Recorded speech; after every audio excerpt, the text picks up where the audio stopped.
I liked the chin stroking you had going on there, Doug. Yes, Hello, everyone. thinking. Too bad the cats weren't here, so you could have a full just Bond villain entrance. Well, we have one. Here, hold on. Hold on. Yes, yes. Amazing. I'll stroke his beard as well. Yes, yes. What do you think about that, Ooh. Chaplin? You can lick my nose? Yes, you are. Okay, thank you. You got your cute. Okay. We did. You're right. We got our cute. Thank you, thank you, thank you. But hello, everyone. Welcome to Chatting with Doug, where you get to ask Doug the questions that you have on your mind this week or forever or whatever. I immediately inhaled. I had some rice with dinner and it got a piece of rice stuck in my throat. Give me 1 second. Rice, yeah. Rice be with I'm you. gonna wash it down with alcohol. It's all good. All What are you right. drinking? What are you drinking for? That's my first question. I have a Corona Refresca. Don't judge me. What? Don't judge me. Oh, I thought I knew you. Yeah, I know. Oh my God. Oh, I know. I gotta drink a good beer to balance that out. You go over the rules here. I gotta Oh, balance that Wayflow's out. got an anti-hero. I love that Oh, for that's you. a good one. That's a good one. That's a good one. Thank you all so much for the hype train. I see we've got a level 3 Thank you. hype train. Y'all are insane. Wild. Appreciate you all. If you were on the stream on Monday, the Christmas alerts that I had on Monday are not on for this stream because much like we did with the scare alerts during Halloween, I'm going to turn them off because what do you have? Is that a zombie dust? Mm-mm. It's No, something. close. It's a alpha. Alpha claws. claws. Yep. Yes, it's the. It was Three Floyds. I knew it right away. It's a very Three Floyds label. So yes, no Christmas alerts. It just would get in the way. Also, I forget until I turned it on Monday. I forgot how long some of those Christmas alerts are. It's great, but they are Oh, the one long. pressing over and over. Christmas. I was gonna say, I think we already got like 1/12/25 already, Well, so we already kind of got one in there. We've got a couple 12/25s, which is year-round. Fucking love Christmas. Thank you very much. We appreciate that. But yeah, let's get to the rules so that we can start answering some of these questions. You good, Doug? Yeah, sorry. Okay, great. No, I just wanted to Fixing make my sure hair. everything was okay.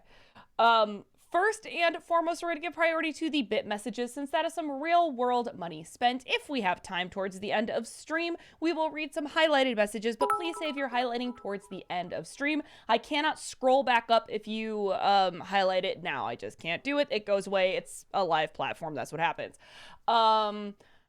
Also, please do not repeat yourself over and over and over again in chat. You can get timed out or even banned if you're going to continuously do it.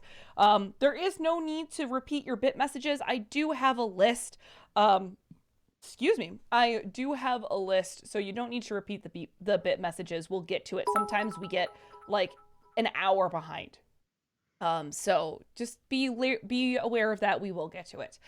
Please, no paragraphs. The longer it is, the faster I have to read it, and the less it might make sense, and I can't repeat it. So keep your questions short and to the point is better. Please, no spoilers. I can't think of anything that's been recently out that people may not have had a chance to see. Oh. If you're British, Avatar 2. Will it be Fern Gully 2? Or Pocahontas 2? Will it be? Please maybe check to see if someone else hasn't already asked the question that you're going to ask. We just feel bad if you're like the fourth person to ask, hey, Doug, what's next week's NC? And we just have to give you the short answer because we've already answered it 3 or 4 times. So I think that's it. I think that's it. All right, cool. Awesome. Then let's get started. That Disney nerd, thank you for the 50 bits. Hey Heather, hi Dougie the elf, how are ya? Good, thank you so much. Small Movie I have World, no punchline. Great. Small Movie World, thank you for the 32-month subscription. Welcome back, appreciate that. Christmas! 18 days until the arrival of Santa Claus, or as Ernest Saves Christmas has led me to believe, Seth Applegate. Yes. I guess I am again. I got 5 more movies that guy was in because I can do that voice pretty well. The Sultan's voice. I know, guys. Thank you for the 50 bits. Can you give us a hint as to what next week's review will be? Humbug! But which humbug? All right. Okay. I know, guys. Thank you for the 50 bits. Did you see Avatar 2's budget? $400 million. It needs to be the fourth. It needs to be the fourth highest grossing film of all time in order to break even. Otherwise, this will be the biggest bomb in cinematic history. Oh, yeah, but it's kind of like Battle Angel did that technically bomb. Yeah, but it did better than expected, and over time, it's going to make its money back fine and stuff like that. I think they're kind of banking on the same thing. So even if it doesn't get number one, which it could, depending on how much of a spectacle it is, I think it'll be fine. But yes, that is mighty impressive. That Disney Nerd, thank you for the 50 bits. On the 7th day of Disney-cember, the critic gave to me a pigeon being chased by Spidey, 2 gay rhinos, 3 solid seasons, 4 horny teens, 5 cameos, 6 family deaths, 7 shitty remakes, and I did this wrong, so that's what you get. It's pretty close. And I'm like, oh, it's still going. Okay, and then I'm like, I think that's not how the first part's supposed to go. Nope, but it's still, not. Well, we didn't get the sheet music, so. Small Movie World, thank you so much for the 1,225 bits. Appreciate that, the Christmas! festive bits. So I've hopefully got a big milestone coming up this weekend. It'll be the 1-year anniversary when I had my panic attack and developed my agoraphobia. But on Saturday, I'm set to head to the theater to see my friend perform in the annual Christmas play. It would be only my 3rd time properly leaving the house in a year. So give me all your good vibes and motivation. I'm confident I can do this. We're confident in you too, Small Movie World. You got this. Man. All good Christmas vibes. At you, man. Just critic good Christmas vibes. Stuff. There you go. Yeah. So those count for double. They do. I think they do. Good luck to you. Dragon's Toy, thank you so much for the 32-month subscription. Welcome back. Appreciate that. Hey, lovely people. 3 months, baby. Hey, hope everyone is having a great day. Much love. Back at you. Sailor Aaron, thank you for the 100 bits. Sorry, Sailor Aaron. Thanks for the 100 bits. Hello, you wonderful duo. Happy December to all. Also, great review on Elf Doug. Yeah, I grew up with this movie, so it has a soft spot in my nostalgic heart. Sometimes it gets annoying, but what wins me is Farrell and Khan's performance. Sorry, thank you. My bad. Yeah, I really underestimated how much I love James Caan in that movie. When you're a kid, you watch Farrell. When you're an adult, I think you're gonna watch Caan. I think because he fucking kills it. Honest reviewer, thank you for the 50 bits. Pinocchio turns into a wooden donkey is unique. Hate to be that guy, but the 90s live action one starring Jonathan Taylor Thomas did it. Oh, really? Okay, I never have seen that one. I should check it out. Maybe next Disney-cember, because Lord knows I haven't seen enough Pinocchios this year. Noah Zinner, thank you for the 100 bits. Doug, can we get a clue to next week's Christmas NC? Humbug! But which humbug? I know, guys, thank you for the 50 bits. As much as I don't think it will happen, I would love if Puss in Boots dominates Avatar in the box office. It'd be hilarious. Are they coming out the same weekend? That'd be hilarious. That does happen sometime. Like, I think when one of the Star Wars movies came out, like, one of the Chipmunk movies came out. So honestly, I always kind of like when that happens. That's what just is about a little movie. It's like, oh, by the way, we're here. I kind of love that. LPB the actor, thank you for the 39-month subscription. Welcome back. Appreciate it. Thank Christmas! You. Also, very proud to be subbed for almost 40 months. Anyway, did you know there was a stop-motion TV adaptation of the Broadway musical called Elf, Buddy's Musical Adventure? No, I knew there was a Broadway musical. I didn't know there's a stop-motion one. That sounds interesting. It sounds like fun. I might check that out. Small Movie World, thank you for another 1,225 bits. Really appreciate that. Thank you. Doug, you brought up in the Amphibia Disney-cember the whole trend with season 1 of shows being safe and such. I reckon it's because they don't want to establish an arc just in case the show fails and or is canceled abruptly, leaving on a cliffhanger that could annoy fans. For example, The Dark Crystal, Age of Resistance, Firefly, and Sonic Sat AM. It's a theory, but a logical one, I feel. Yeah, but there is still kind of a to be continued at the. I mean, if it was to end there, I mean, she's still. I guess no spoilers, but she'd still be there in that world, and she'd have a huge falling out with somebody. That'd be a weird place just to end the whole thing. I think it's very clear they mean to continue it. So, yeah, I don't know. And most of them still have to be continued, a little bit of a cliffhanger with the shows I talked about. So, I don't know. I see it more as a proof of concept because it does take time to like draw and set up those worlds and everything. So I think when, like Duckburg, it's like, well, nobody knows what Duckburg looks like yet. I mean, yeah, there's the first season, but the redesign and everything. So you take this season to set that up, and then in the next season, well, it's already there. We have the design, so now we can explore more worlds. You know what I mean? So that's my guess, but I'm not sure. Noah Zinner, thank you for the 100 bits. Doug, I know it's probably too late for this year, but there's a Christmas animated short film called Second Star to the Left, which I have fond memories of. Would check it out, maybe review it next year. Second Star to the Left. Let's see if that brings up anything. Okay. Oh, and somebody did bring this up before. Yeah, I don't think I get to it this. I'll say this: I'll watch it because I love Christmas specials, and it looks like the animation's nice and everything. So I'll at least check it out. If it looks like, oh man, I gotta talk about this for NC. Maybe I will, but yeah, I'm trying to do kind of like bigger Christmas things. But every once in a while, I'll do like a smaller one.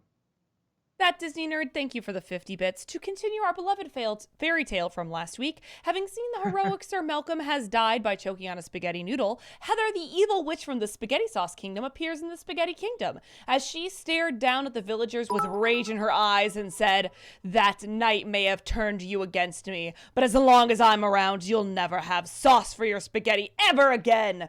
She laughs maniacally. I can't remember if I'm a good guy at this point or not, though. I remember I was evil, and then I think I turned good, and then Sir Malcolm died, and I can't remember if I stay evil or not. Are you the villain now? I'm not sure. I'm the villain now. I think you're good, so am I good? Okay. Well, I'll warm your heart with spaghetti. As, the story goes. It's timeless Classic story, warming hearts with spaghetti, yeah. Tale as old as time. My Italian Nana would be very proud of you. I love anyone who was not here for that stream just being like, what the fuck are they talking about? Talking of Carl, thank you for the 50 bits. Doug, have you thought about marketing a Tamra on a shelf for Christmas? You press the button, it just goes, ah! The Sipe Elf on a shelf. Yes. We'll get back to you on that. Probably not. Sailor Aaron, thank you for the 100 bits. Also, fun fact about Elf, when Walter yells at Buddy to get out of his life, it didn't come across as a genuine anger, so Favreau whispered to Khan, "You're Sonny fucking Corleone." Thus, when they did the scene again, that's the one we see in the film. That's pretty funny. That's cool. I like that. Fun fact. Small Movie World, thank you for the 1,225 bits. So many Christmas bits. Thank you. Oh my god. So I noticed a few weeks ago the offer extended to crossover with Oni Plays. If it happens, surely gotta be Hercules. It's way too good to pass up. You're sitting on a gold mine here, Doug, and it would bring the joke full circle.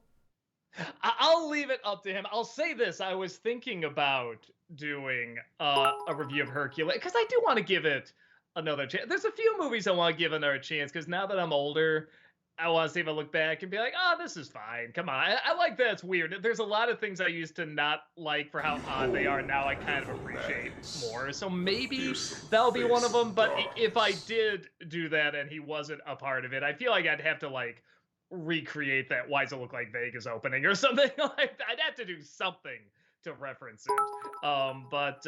Yeah, we don't have any plans right now, but we've been talking a little bit. We don't have anything figured out yet, but we've talked a little bit. Porcupines are God, thank you for the 50 bits. I've coined a term I like to call the Tim Curry effect, where you're watching something you think is mediocre or even bad, but there's one actor who is just wonderful, like Tim Curry in Home Alone 2. Okay. Yeah, that's...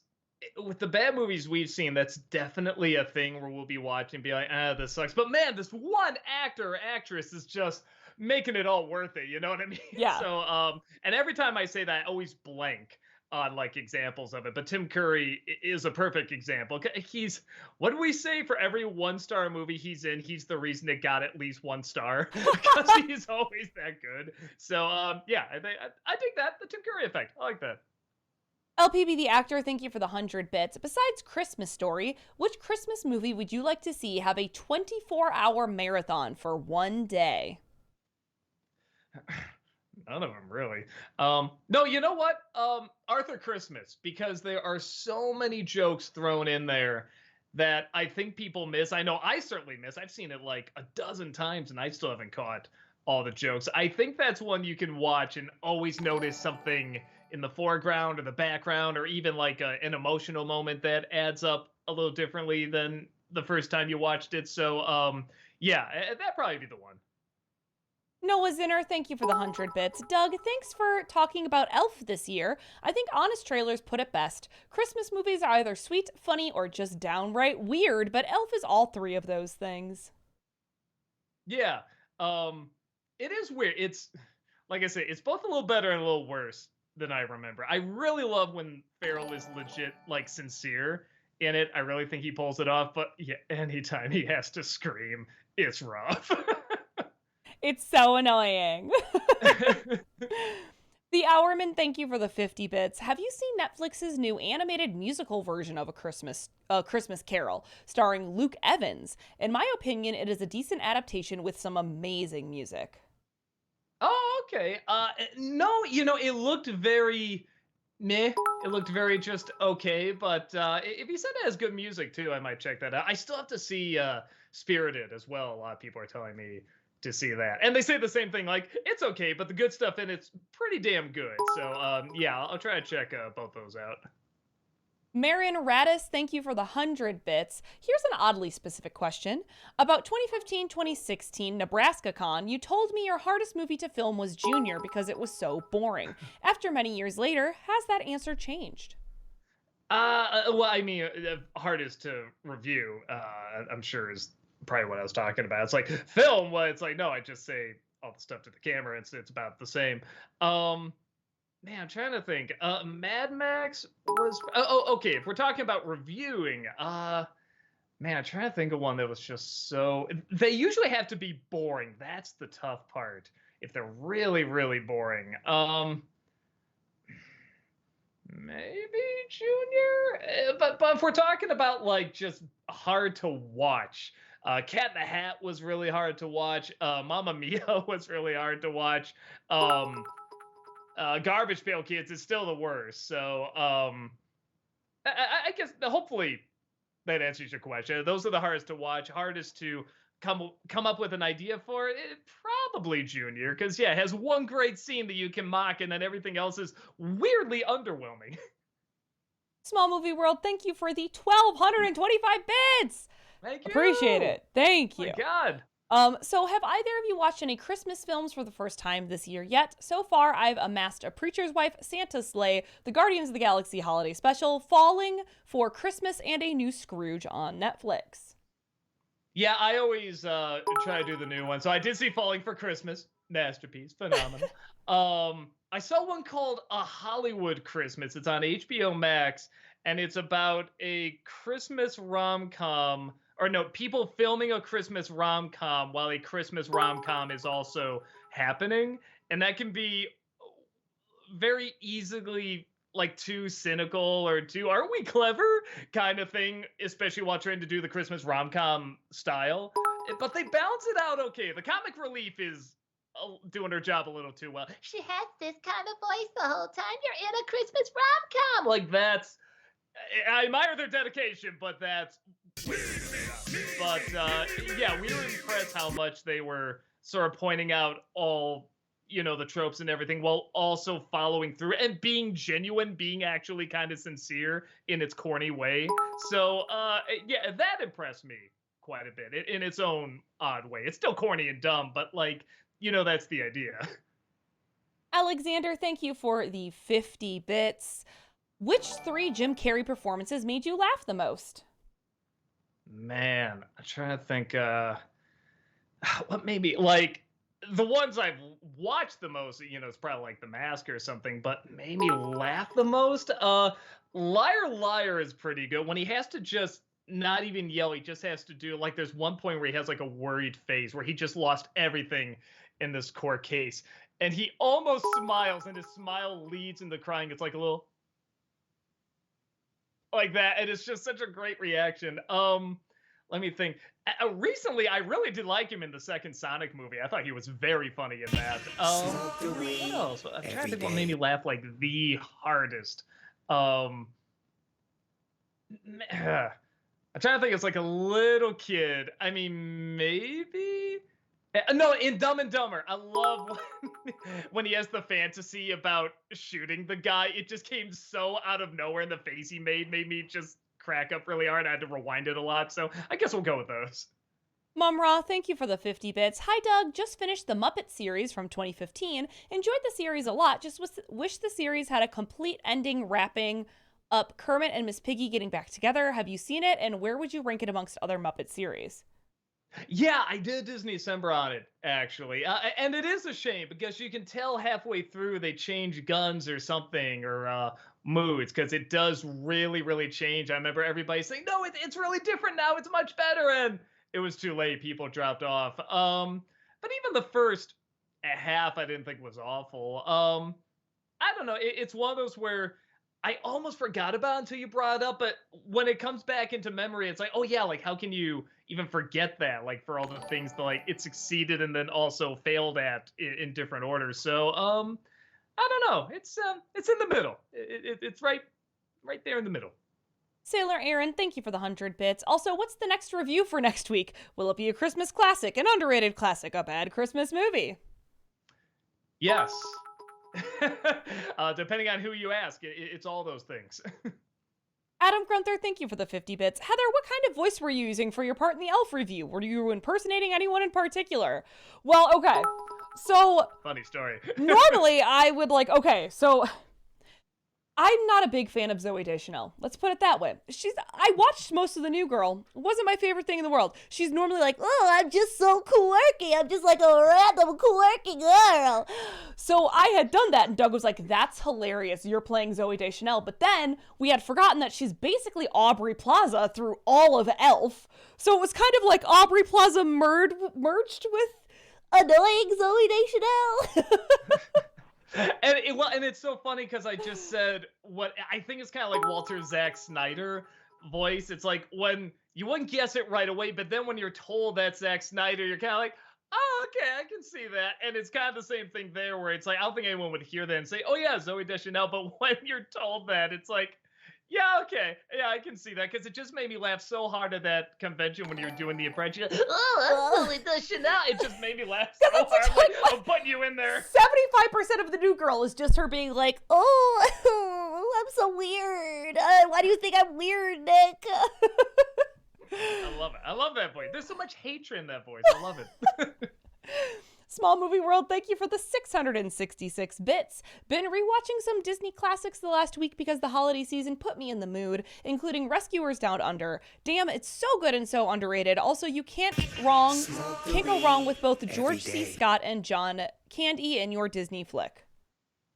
Yeah, it has a little bit of a following, but it never quite got like that cult movie following, which is really a shame because it is really good. And everyone always forgets it's part of the Disney Renaissance, and you can tell it's like mind-blowing how good it looks and the story is and the comedy is and stuff. So yeah, I love it. Yeah, the more people that can be sort of turned on to it, the better, man, because it's like there's so many good scenes, and the eagle flying scenes are so phenomenal too. So yeah, it's on Disney Plus. Check it out if you haven't. It's really, really solid. That Disney Nerd, thank you for the 50 bits. So I watched Krampus for the first time today. Then I watched your review of the film. I just couldn't get behind the film. It was so all over the place and the characters were unbearable, though I know that's the point. You know, it's funny. I forget if I brought this up in the review or not. Give it a year. Because my guess is that you'll look back remembering, oh, yeah, that was kind of good. That was okay. And then when you watch it, you'll think the exact same thing. But then you'll give it another year and think, Yeah, that was okay. There's something about the ideas and the imagery and the overall attitude that stays with you, even though I kind of agree with you. Like, it is not the funniest, and it is a little boring at parts and stuff like that, but something about it stays with you. And I'm finding it out more and more with movies that people say Avatar is another one where people just remember the look and feel of the movie. And then whenever anyone brings up anything critical about, they're like, yeah, I know. Yeah, you're right. Yeah, it's pretty dumb. But they just remember the feel of it, like what it left in their minds. And I don't know. That'd be an interesting editorial someday to do about, because I'm noticing that more and more with some movies. Talkative Carl, thank you for the 50 bits. For the next watch along, will you guys rewatch Avengers Infinity War / Endgame? Probably not. They're very long. Yeah, but we have a that's true. 2-hour time frame. Plus, they're things that everyone has seen before. I think it's more fun if we can find some of those Amazon Prime movies that no one's seen before. And then 3, they have to actually be free on Prime, which I don't think they are because Disney Plus exists. Yeah, I was gonna say, is it even like on there? Like, I'd be shocked if it was. But yeah, everything she said. Constable Bubba, thank you for the 50 bits. Thanks for making my homework more bearable. What are your thoughts on the Golden Girls? I like B. Arthur. I like Betty White. I don't like anything else in that show. I never Doug, got it. how I dare know. you? And it like blew up again. Like, it had this huge resurgence. Yeah, when I was in college, yeah. we watched a lot of Golden Girls. Yeah, but it's like, I can't say it's terrible or I hate it or anything. It's just, yeah, no, those are the only two. I kind of like their delivery. Those actresses are both great. And then the other two, I'm just like, yeah, no, this is doing nothing for me. So, but it's not bad. I think it's just not my thing. You've betrayed Chat. Chat is feeling betrayed. I'm fed up with this world. Smoke the weed every day. Porcupines are God, thank you for the 50 bits. Have you considered doing Spectacular Spider-Man for Disney-cember? It's only 26 episodes and has the same writer as Gargoyles. It's by far the best Spidey cartoon in my opinion. I think I had it for this year and then I moved it. Just for space or whatever, but which is a shame now looking back, because I'm like, well, I'm gonna do Book of Boba Fett because everyone's gonna be talking about this and people forgotten it even exists. So I'm like, okay, yeah, maybe I should have done Spectacular Spider-Man. But I'll probably do it next year because I've gotten a lot of people recommend it. Small Movie World, thank you for the 666 bits. Question for you, Heather. What sparked your obsessive admiration for the magnificent, there's the word, creatures known as giraffes? I've always liked them. They've always been on the top of the list of my favorite animals. Their necks are so long. Their tongues, absurd. Have you seen a giraffe's tongue? It's ridiculous. They're hilarious. They're adorable. I just like giraffes, okay? When, my mom and dad used to play at different churches over the years. That was kind of like their side job. My dad was in the Navy, but then they'd also do music at churches. And one of the funny things is when you go from church to church, you notice when they rip off jokes. Okay. But one that I always liked is that the ones that were pretty cool, in my opinion, would always use the same joke where they say, God has a sense of humor. Look at the giraffe. That is not the work of a serious artist. I always like that line. And I'm like, all right, a priest is going to be cool if he uses that line. Even though I've heard it like a dozen times, all the churches we've been to. I'm like, all right, this priest is going to be cool if he says that. DCL Coda, thank you for the 50 bits. Elf has a slightly less annoying Broadway musical. Doug have you listened to the Broadway show? Did I influence something here? Because I'm pretty sure I mentioned that I was performing in that musical last year. I've heard a little bit of it, and it sounds like fun. Exactly kind of what it should be. I haven't seen the show, but I heard it got pretty good reviews. I've heard a little bit of the music and stuff. I'm like, all right, this sounds like a decent time. Sorry, Power Gamer says, I've literally seen a show that says giraffes are demons that were banished to Earth. I feel that. I connect with that. No, I'm just kidding. I think I've been to that church, too. Adam Grunther, thank you for the 50 bits. Which adorable Avatar animal sidekick do you like more, Appa or Momo? Appa. Momo is so pointless. He always looks like he's just there to be a toy, and he's not even like that great a toy. Where Appa, I'm like, oh my god, he's big, he's fluffy, he flies him everywhere. There's like a whole story arc about finding him again. It's like, ooh, everyone love Appa. And Momo's not annoying. I'm just always like, why is he there? I don't get why he's here. Toys. Yeah, I guess so. That Disney Nerd, thank you for the 50 bits. It breaks my heart that James Cameron has spent 25 years only doing Avatar movies. He's a phenomenal director who knows how to tell stories, but Avatar has stolen him from us. If it makes you feel any better, the Titanic had him before Avatar did. That was his obsession for a while before Avatar.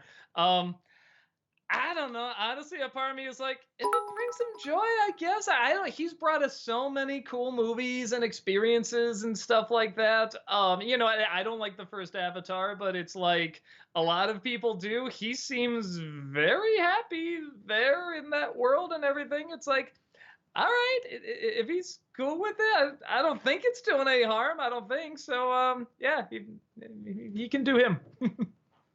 Art Alchemist, thank you so much for that 3-month subscription. Welcome back. Appreciate that. Thank you. Talkative Carl, thank you for the 50 bits. Heather, next year, which video game will be the best of the year? Final Fantasy VII Rebirth, Spider-Man 3? Is it Spider-Man 2, though? Well, I mean, I guess, are you counting Miles Morales? Or Resident Evil 4 Remake? I'm probably, I don't know. Why are you making me choose between Final Fantasy VII and Spider-Man? Because those are both fantastic games. I loved the first chapter of the Final Fantasy VII Remake, and I loved Spider-Man PS4. So is it officially next year that the Spider-Man one's coming out? Might be. I'm not positive, if I'm being honest with you. I'm not positive. Right. If they did, I'm waiting for an exact date, because now it is one of those things where it's like, ooh, I can like schedule in when to play some of these now. That might actually be fun, because they do match Disney-December. Right, yeah. Adam Grunther, thank you for the 50 bits. Which DC superhero would you want to see James Gunn direct a movie of the most? Constantine for me. Like, Constantine with some of the wit and, like, suaveness that James Gunn could bring to the character. Like, not that Keanu Reeves doesn't have those things. But, like, I don't know. I feel like I would be interested to see James Gunn make a Constantine movie. You know, this is the one time I'm going to steal your answer, because half the time people are like, what superhero do you want a movie of? And Heather usually says, now I'm blanking on her name. The Magician. Zatanna. I love Zatanna. Zatanna. Yeah.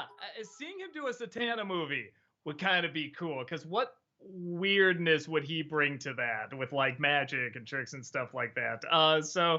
Because I see Constantine, but that's already kind of in his wheelhouse. I like to see him do something that's like weird but a little different at the same time. So I don't know. It's like, well, what could he add to that? That'd be pretty fun. I wholeheartedly agree. I just switched it up on you, I guess.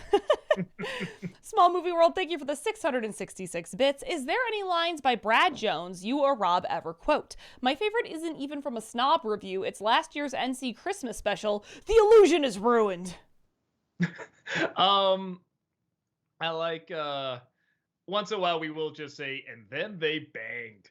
The other is it was a behind the scenes where I think it was That Darn Cat, and what the fuck, we were dressed as the Mario Brothers. One of us had a whip, and we had Malcolm in a furry suit tied to a chair, and Brad just says, is this enough internet for you?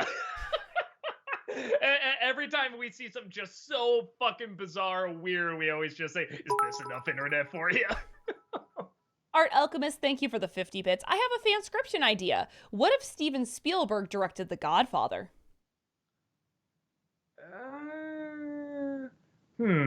I mean, back then, I feel like it'd be a lot of the dialogue and stuff would be the same. I don't know if it'd be quite as like gory. There'd probably be a little bit more music and so I don't know. I don't know if it'd make that huge like a fanscription, you know what I mean? There definitely be a lot more heart to it. There definitely be a lot more like, well, come on, it might turn out okay, you know, kind of thing.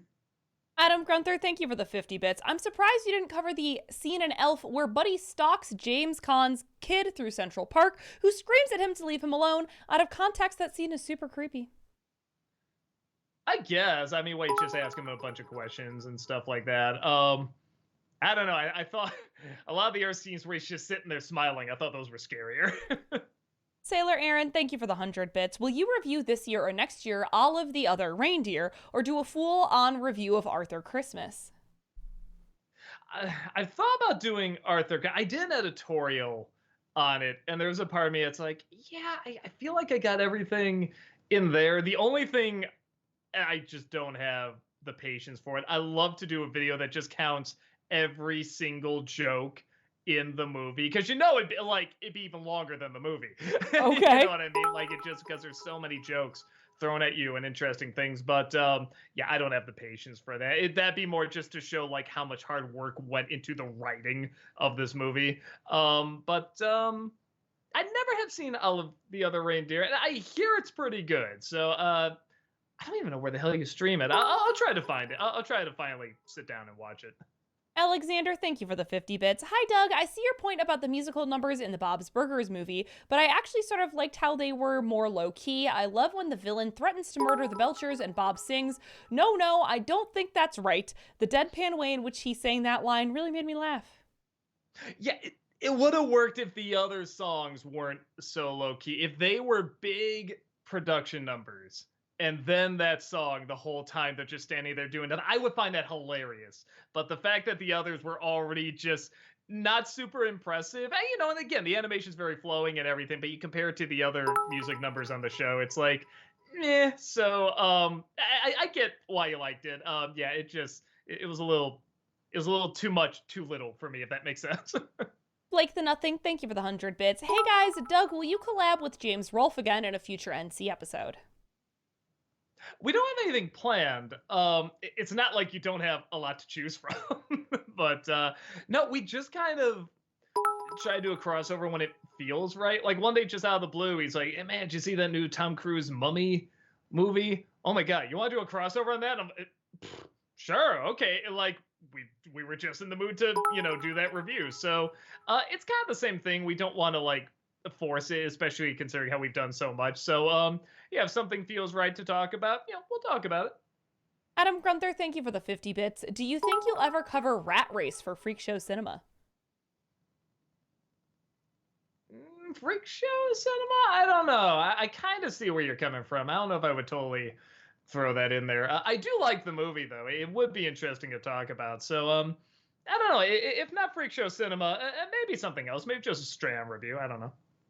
That Disney Nerd, thank you for the 50 bits. You've heard of Elf on the Shelf. Now get ready for a Doug on the Rug. Or a Doug rug. It's like one of those bear rugs that just has me like that. Small Movie Worlds, thank you for the 666 bits. Doug, knowing you're a Hunter S. Thompson fan, did you ever see Where the Buffalo Roam with Bill Murray? If so, what are your thoughts? Also, will we ever see the return of Raoul Puke on NC? I should, because I really am bald now. That would make sense. The clothes are all gone, so I'd have to find different. I mean, not that they're super complicated to recreate, but I don't know where I put them. Yeah, it's neat. It's a neat little experiment for the first time having him in a movie. And again, you could tell Murray really did hang out with him and everything to try to get the mannerisms down. The coolest thing was, for a while, I doubt it is now, I'm sure more people have been at it, but for a while, after I did that video of me as Raoul Puke, on IMDb, they had the character, Raoul Duke, aka Hunter S. Thompson, and it said played by 3 actors: Johnny Depp, Bill Murray, and Doug Walker. Like, I was one of 3 at the time. I'm like, what? Holy shit, what? Wow. Now I'm sure there's a lot more people in there, including James Rolfe, that son of a bitch. So, but for a while, that was just the coolest fucking thing. Like, just one of 3 actors played him, and one of them was me. The Hourman, thank you for the 50 bits. This isn't really a question, but I just want to say the 90s live-action Pinocchio with Jonathan Taylor Thomas is my least favorite film ever. By the way, Merry Christmas. Oh, okay. I've heard mixed things about it. I haven't heard anyone hate it. Maybe because Pinocchio Emperor of the Night is a thing. I still haven't seen that either. I gotta check that out. But yeah, I should check it. I'm always a little curious about it. That might be a good Disney summer to do at some point, because I've always been curious about it. So yeah, one day I'll give my thoughts on it. Talkative Carl, thank you for the 50 bits. So far, I'm enjoying the Wednesday show, but I think Tim Burton could pull off a Pugsley show. 90s version, not the loser version in the Netflix series. Personally, I think making anything with Wednesday Addams is too easy. She's the original goth girl. That's easy to write for. What do you think? Yes and no. So I'm not gonna pretend like the writing in that show is great, but that actress really saves it. Like, I'm really impressed how she can do a whole performance with basically the same reaction and the same tone, yet somehow she does it in an interesting way. I can't explain it, but she's one of the only reasons I'm following it all the way through. And the side actors are pretty good too. Yeah, I'm not a fan when it turns into Riverdale, but I get why they're doing it. It's a style, it's a choice. To me, it gets in the way of the other cool stuff in it, which is like the Addams Family stuff and kind of the Harry Potter stuff. But I see why they made her a main character in it, and yeah, Pugsley's very much a side note in there, but he always has kind of been. I mean, I guess I see what you're saying because they've never made him that interesting. At the most, he's been like a thug. That's about it. Like they never made him that interesting. So I mean, maybe a show giving him more of an identity would be something. Because yeah, what even is his identity? Sora, Donald, and Goofy, thank you for the 50 bits. Hey, Doug, I was wondering, as a big Christmas Carol fan, if you had ever seen the 2019 BBC/FX miniseries version with Guy Pearce and Andy Serkis. It's essentially an R-rated Christmas Carol and has some of my favorite new additions and changes. Highly recommend if you haven't seen it. Okay, no, I remember seeing it advertised, but then I never heard of it. Again, there's so many damn Christmas carols, but all right, knowing that kind of makes me interested. I will try to check it out. WWE and Anime Rules, thank you for the 50 bits. Sorry, this is a little long. First of all, Christmas! Second, love your Christmas song. You should use that or some Christmas music for December reviews. And third, did the Bob's Burger movie feel more like a TV special or made for TV movie? Yeah, I can see that. Like, yeah, like some. It's funny. I was gonna say made for TV, but is that even a thing now? Because it's always streaming. Like a streaming movie. Yeah, like I could see that. It probably would have saved them money if they just went to streaming too. But yeah, I think that's a good way of putting it because they did up the animation. They made it kind of a longer story, but it just didn't feel like it needed to be seen on the big screen. You know what I mean? Yeah. Adam Grunther, thank you for the 50 bits. One suggestion I have for Dark Toons is Billy and Mandy Save Christmas. In it, Santa is bitten by a vampire who turns out to be Mrs. Claus, who did it because she wants him to suffer for checking his nice and naughty list too much, with his list being a not-so-subtle reference to internet porn. If that doesn't win you over, Gilbert Godfrey and Carol Kane also voice Santa and Mrs. Claus. Oh my god. Oh wow, what a combo. I gotta see some Billy and Mandy. I found out finding the first season on DVD is very difficult and very expensive. I guess they didn't make that many, so it's like, oh yeah, here's the first season. It's only like $300. It's like Jesus. So finding a copy is tricky. I definitely want to try and do Peace on Earth, that cartoon short this year. I was gonna do it today, but I got pushed behind with a couple things, so it'll probably be like in a couple weeks, sadly. But everyone's always asked me to do that one. I really want to do that one. After that, I'll try to look up some Bill and Mandy. There's got to be some way to get my hands on like that DVD. Yeah. Pidge Bat, thank you for the 50 bits. Do you like the Blackhawks, the NHL team? Doug. Wow, shit. It's only put on the spot with it. Doug. Well, I mean, I do. I love the Blackhawks. They aren't very good right now, but I just love hockey, okay? Hockey's great. I was going to say, you're like a big hockey fan. That's I right. love hockey. I don't know shit about hockey. I remember when they won the cup, and that was cool, and we had the parade and everything, but yeah, I don't. A lot of sports I sadly don't get into. I don't get into it unless it's the Super Bowl or a Chicago team is doing really well. So I do remember when the Blackhawks. Bandwagoner. Yeah, but I totally am. But one of my favorite times of the year is Super Bowl because we'll just go over to my dad's place. We'll bring a lot of great beers, a lot of great snacks that are terrible for you, like pizza rolls and shrimp and chicken wings, all sorts of stuff. And I'll just watch a game that I couldn't give a shit about, but I love it. It's like so relaxing to me. So yeah, so I can't say I don't understand sports ball. Like, I'm not that kind of guy. I just don't get into it. But yeah, every once in a while I do. Adam Grunther, thank you for the 50 bits. Which Chevy Chase vacation movie do you like more, the original or Christmas Vacation?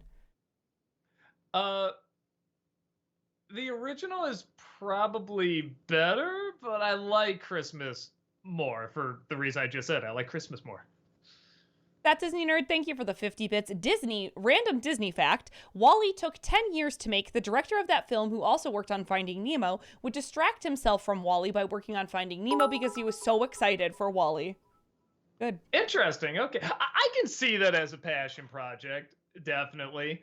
Yeah, again, especially that first half, I can see someone just planning out the shots and the pacing and the timing. Okay, so you really like the movie WALL-E, right? I adore WALL-E. Here's a question I always had, never got an answer to. So Eve lands, and she's supposed to be looking for life, pretty much. Any form of life, plant, animal, whatever. But whenever she hears anything move, she, like, shoots it with a gun. How's that supposed to be looking for life? I never quite got that. I mean, I think it's less of, like, shooting... Okay. I think it's less of shooting anything that moves and more of like, you do need a protection. Who knows? Who knows what's on there right now? I think she's looking more for plants, not just anything that's alive. I think she's looking more for plants, not like a mutated sludge monster who has formed its way into the garbage. Gotcha. Okay, all right, that makes sense. Honest reviewer. Oh, actually, wait. I have this right next to me. Chat, you get to see it, but we do have to keep moving. I got a WALL-E ornament at Disney, and it's my favorite. I can't wait to put it on the stream tree. It's so cute. Look at them. Oh, Sorry. my God. Adorable. It's so cute. Adorable. I love it. Anyway, honest reviewer, thank you for the 50 bits. So, Doug, have you checked out Marvel's Guardians of the Galaxy Rise of the Bacon, the Baconing, the 3 Degrees of Christmas Bacon special, starring, you guessed it, Fred Ward? Look up the actor and then you'll get it. No, but I do get the joke. And that's going to be like the Christmas review for Disney December. I have like 2 or 3 I haven't recorded yet. I have to get around to and edit and stuff like that. But I'll get to it. I'll get to it probably this week. Adam Grunther, thank you for the 50 bits. Who is your favorite character in Christmas Vacation? For me, it's Clark's Uncle Lewis. That tree burning scene still kills me. Yeah, we'll often quote the blessing a lot. Yeah, man, I gotta go through like all the characters. Yeah, I like him. I kind of like Clark's dad. There's something just so nice and humble about it, but he seems real too. Like, how'd you do it, Dad? I had a lot of help from Jack Daniels. It's like he's just really, really likable. I don't know. Oh, and then the Betty Boop, the aunt. Is your house on fire? Yeah, I guess a 3-way toss-up between those characters. Bauer fan, thank you for that 22-month subscription. Welcome back. Appreciate that. They just say love the channel. Well, we love you, so there. Meh. Burnsy, thank you for the 100 bits. Hi, running off to a hockey game, but I saw a review of the Russian Lord of the Rings. It's a wild experience from what I understand. It was released once on Lineguard TV in May of 1991. Why only once? By December, the Soviet Union became the Commonwealth of Independent States. There's also a Russian The Hobbit. Spoiler alert, these are very dated movies. Maybe try to enjoy with a case of whiskey. Saw it and thought of you, Doug. Ciao. I never even heard of it. Yeah, look at that Russian Lord of the Rings. Wait. Someone, I think someone gave me a copy of this on DVD a long time ago.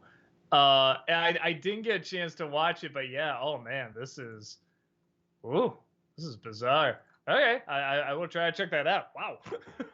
Hewlett fan, thank you for the 95 bits. What is your favorite animated Christmas Carol version? Have you seen Cells Peck's video reviewing every animated version ever? It's crazy. How many even are there? Holy shit. I mean, I feel like even if not, the Richard Williams one is brilliant.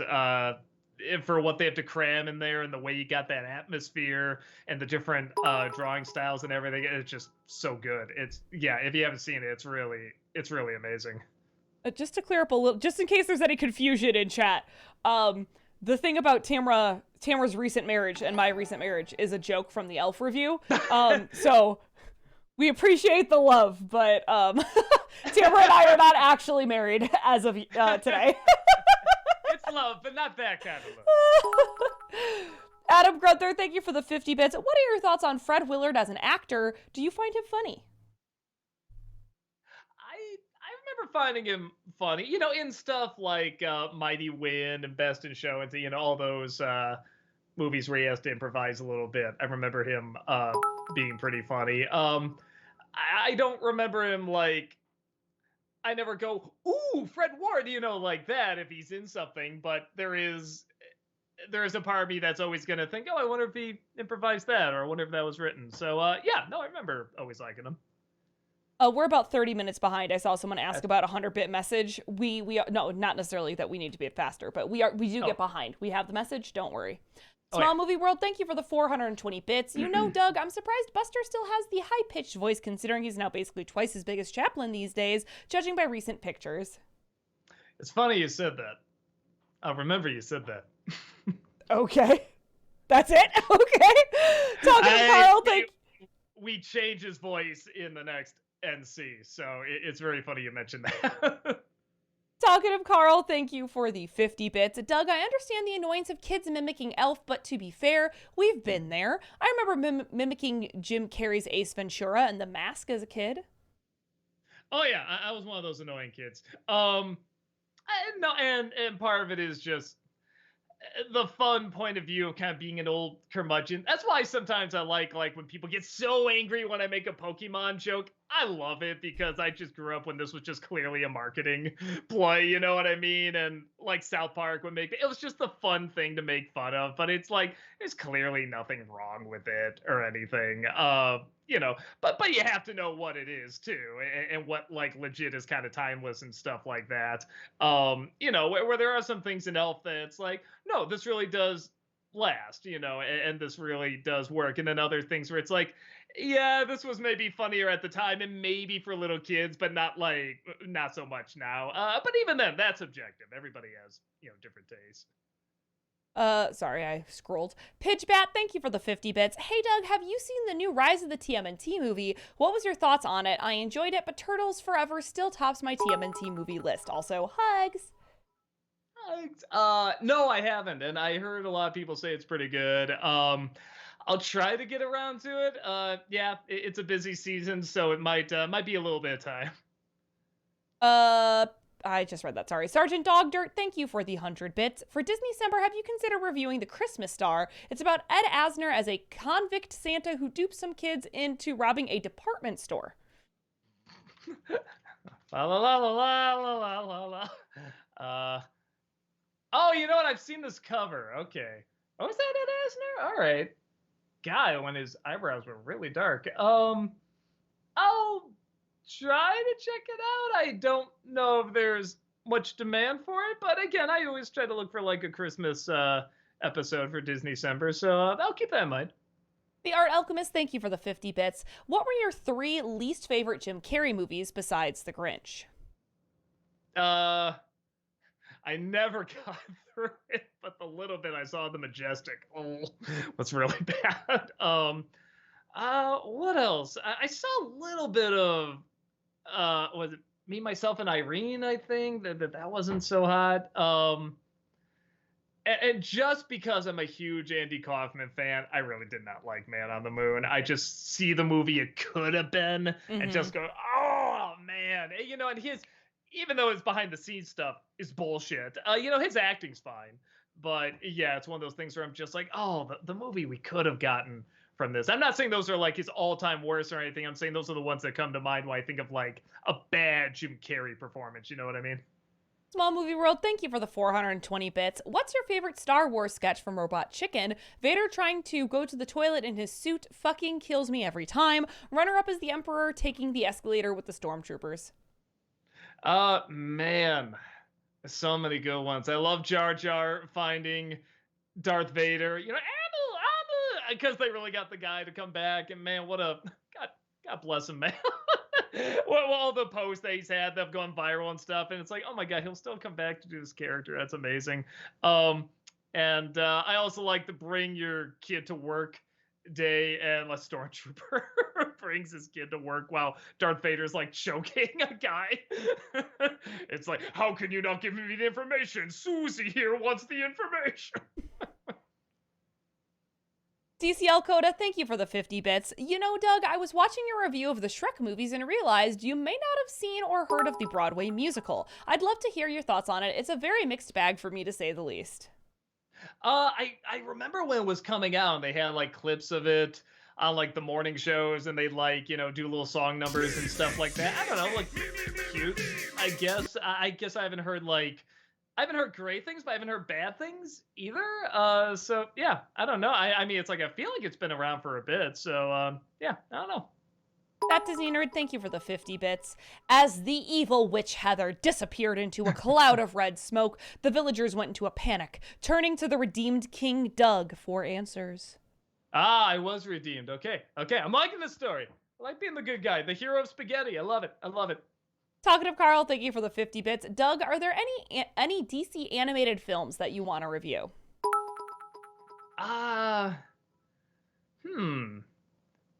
Just because everyone praises it and I'm like, I should see it again. Was it Under the Red Hood? I love, yep. Yeah, like, I saw it and I liked it, but everyone's like, oh, no, like, Phantasm and that's it. Those are the best ones. I'm just like, shit, I gotta see it again, because maybe I missed something. I remember liking it, but, like, I don't know. Maybe I missed something the first time I watched it. Sailor Aaron, thank you for the 100 bits. Speaking of that movie, will you do The Rescuers Down Under next year for an NC review? It's so underrated. I love that movie.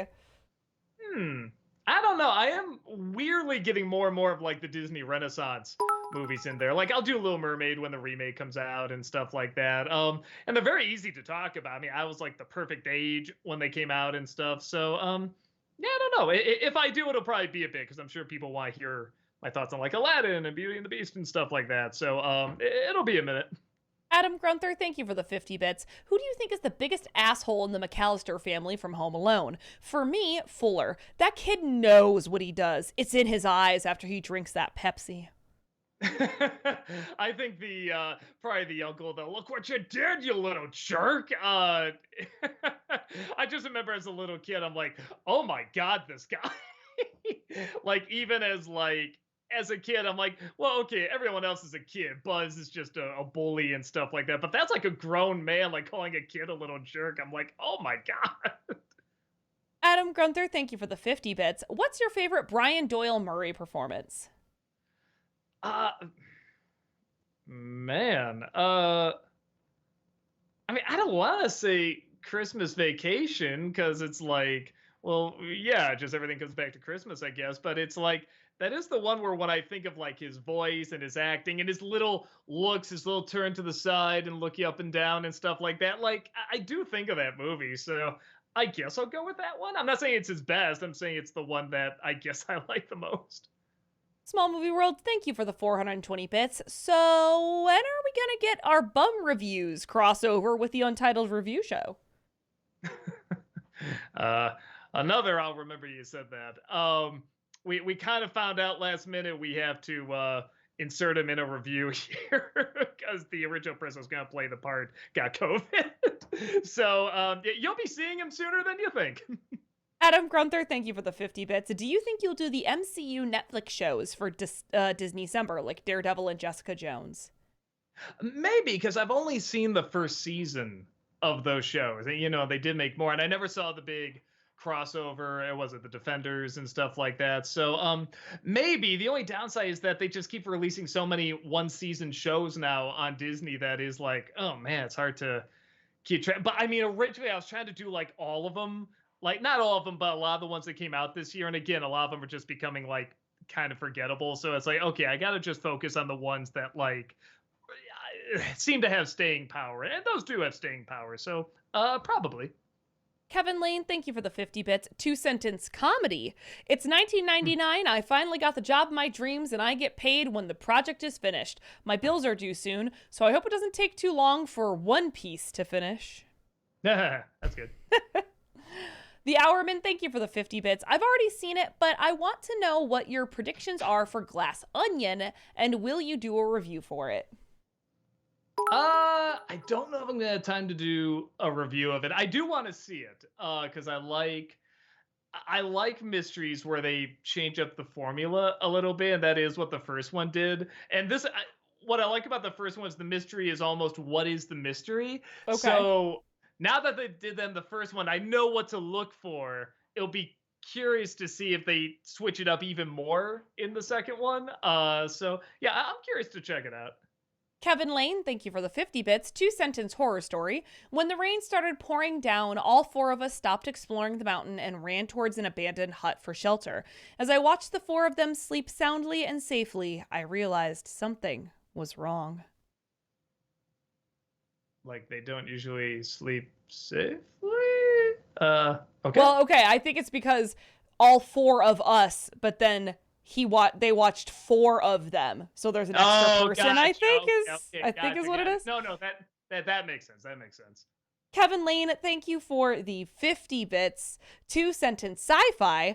Today, I learned people used to be able to see the stars at night. I can't imagine looking at the sky and seeing something besides advertisements and surveillance drones. You gotta see the movie Brazil. Kevin Lane, thank you for the 50 bits. This is part 1. Have you two seen the TV series Creepshow on the website Shredder? My favorite episode would be season 1, episode 11, Skin Crawlers. Spoilers ahead. Kevin Lane, thank you for the 50 bits, and this is part 2 of 2 for that. So spoilers for that episode. Leeches that feed off of body fat are used as a quick, easy, and harmless means of weight loss. At first, it seems too good to be true, but when a solar eclipse occurs, it discovered the only way these leeches reproduce is by laying eggs inside of hosts.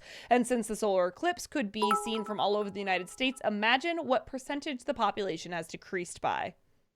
Yeah, I have seen that show. It has one of my favorite Christmas specials of all time. You could not predict where it goes. Yeah, I even have them on Blu-ray because I don't have Shudder. So yeah, it was well worth the price.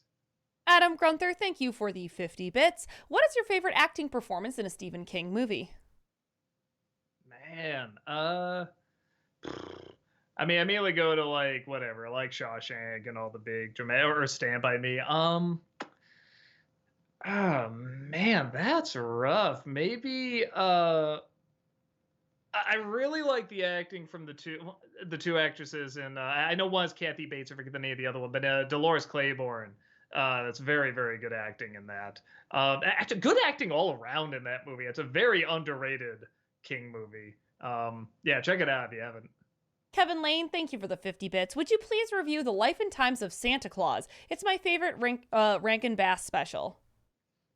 I think is that the Mickey Rooney one?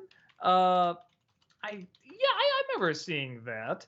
The Rankin Bass stuff I'm always a little afraid of to do, because I'm always like, I know their copyright is strong on that one, man, if you use like anything with them. So also just terrible confession. They're cute. They don't do that much for me. I don't have the love for them like I do something like The Grinch or Small One. But I get why they have a following. They're very, they're adorable and stuff like that. But yeah, I never got that into them. So probably not. That doesn't mean they're bad. They're just not really my thing.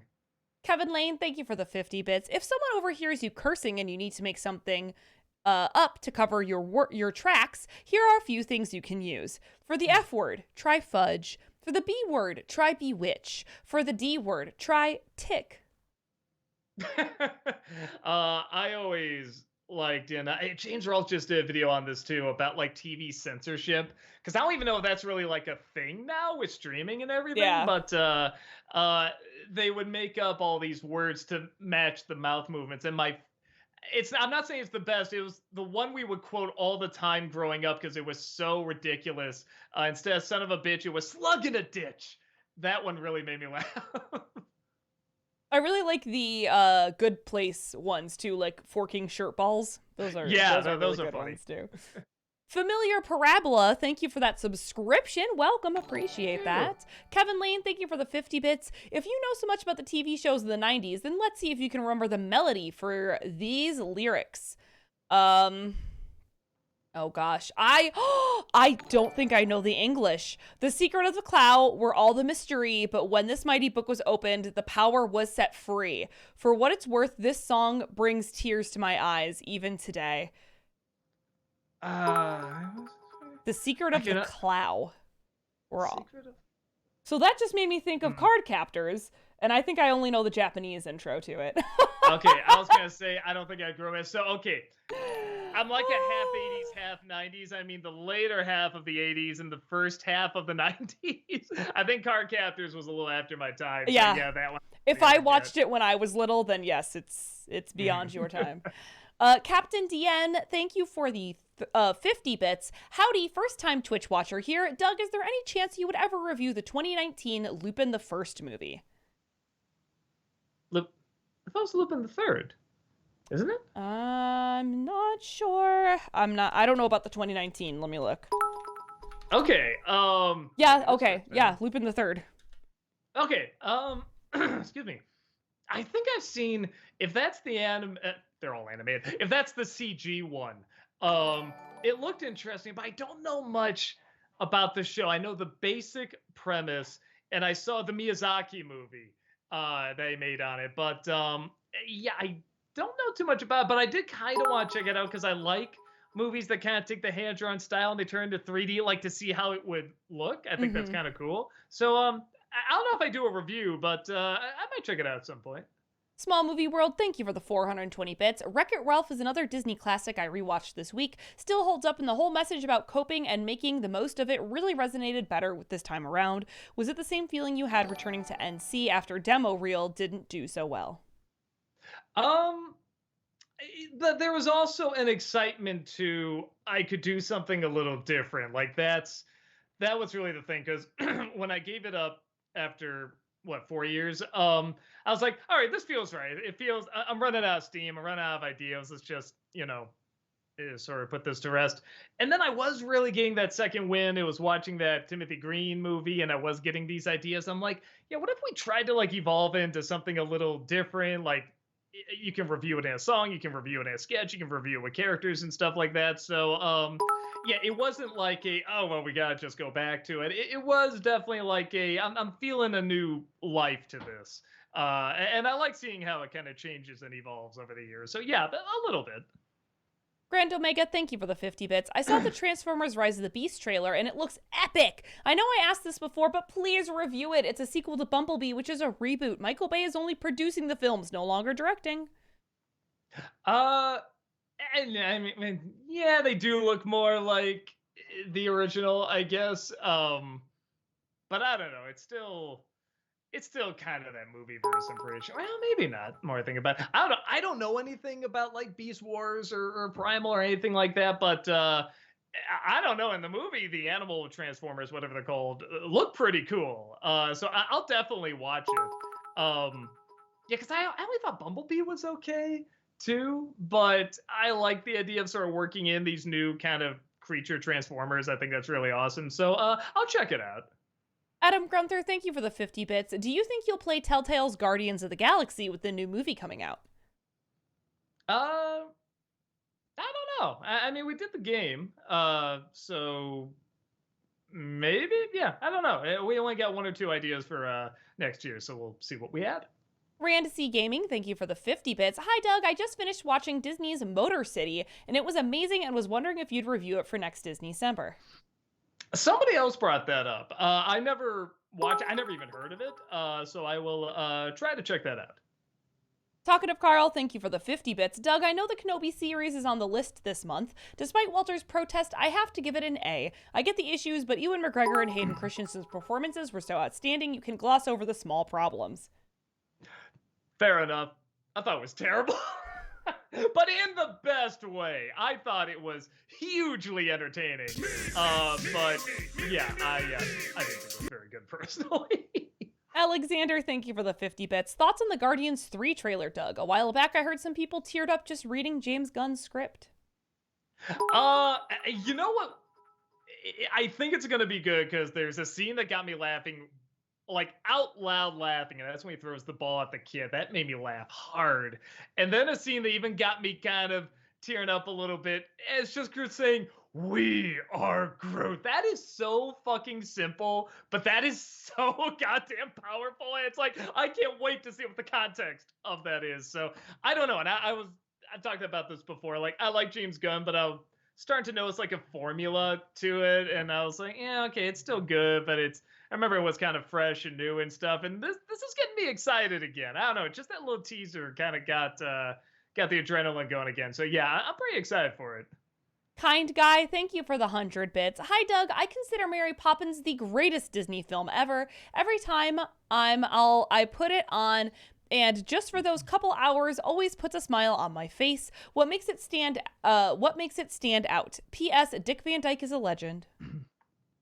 Yeah, not the best accent doer, but yeah, he but that's another part of the film's magic. Even though his accent's terrible, the performance is still great. And the atmosphere, I think, is the big thing for me. I love, after that whole Step in Time. I mean, how long does that song go? It just keeps going and going. They keep changing it up, and it's just this wild party. And they just kind of hold on the street while they all kind of disappear and the music kind of dies down. And you just look at this empty street for a bit, and you're kind of catching your breath. Like, I feel like they really understand, like, what it's like to be a little kid and to just party, but also kind of wind down and then kind of, like, want to do something that's, like, I don't want to say important, but, like, the Big Bang scene is right after that, where he's just walking, he's going to lose his job, and it's, like, it's my all-time favorite scene, and it's just dripping with atmosphere. So I say that's the big thing for me, is that it did take the time to give you a lot of entertainment, but also slow things down and just really let you be in the moment and, in that world. Adam Grunther, thank you for the 50 bits. So which Ice Age villain would you say is your favorite? Obviously, none of them are good villains, but which one comes closest to being interesting? You want to know what's so funny? When I was reviewing those movies, one of the things I say is that, I kind of like they don't really have a villain. I'm up to 3. I don't know, there's antagonists, I guess. There's, like, obstacles, but I don't really remember villains in them necessarily. I guess you kind of have the saber-tooth tigers in the first one, but I don't know. It's hard for me to say because they were so just obstacles to me. I don't even remember them as villains, so I guess I can't really answer it. That Disney Nerd, thank you for the 50 bits. Doug Walker, the nostalgia critic, reviewing movies every week. Meanwhile, one movie waits in the shadows for this great critic to review it. As music started playing and the words, "Ladies and gents, this is the moment you've waited for," were uttered with an echo effect. Oh, and do I name the movie, or is it just, how's this work? I don't know, I'm sorry. Okay, well, I'm waiting with anticipation. Oh, The Greatest Showman. Gotcha, oh, that Disney gotcha. Nerd. Okay. I do kind of want to review that movie. I'll get to it at some point. Yeah, we'll see when we want to do that. Kevin Lane, thank you for the 50 bits. Toby Smith 24 says, what if Christian Bale was cast as in Sam Raimi's Spider-Man? Like, who would he be? Man, I feel like he'd be good, but as who?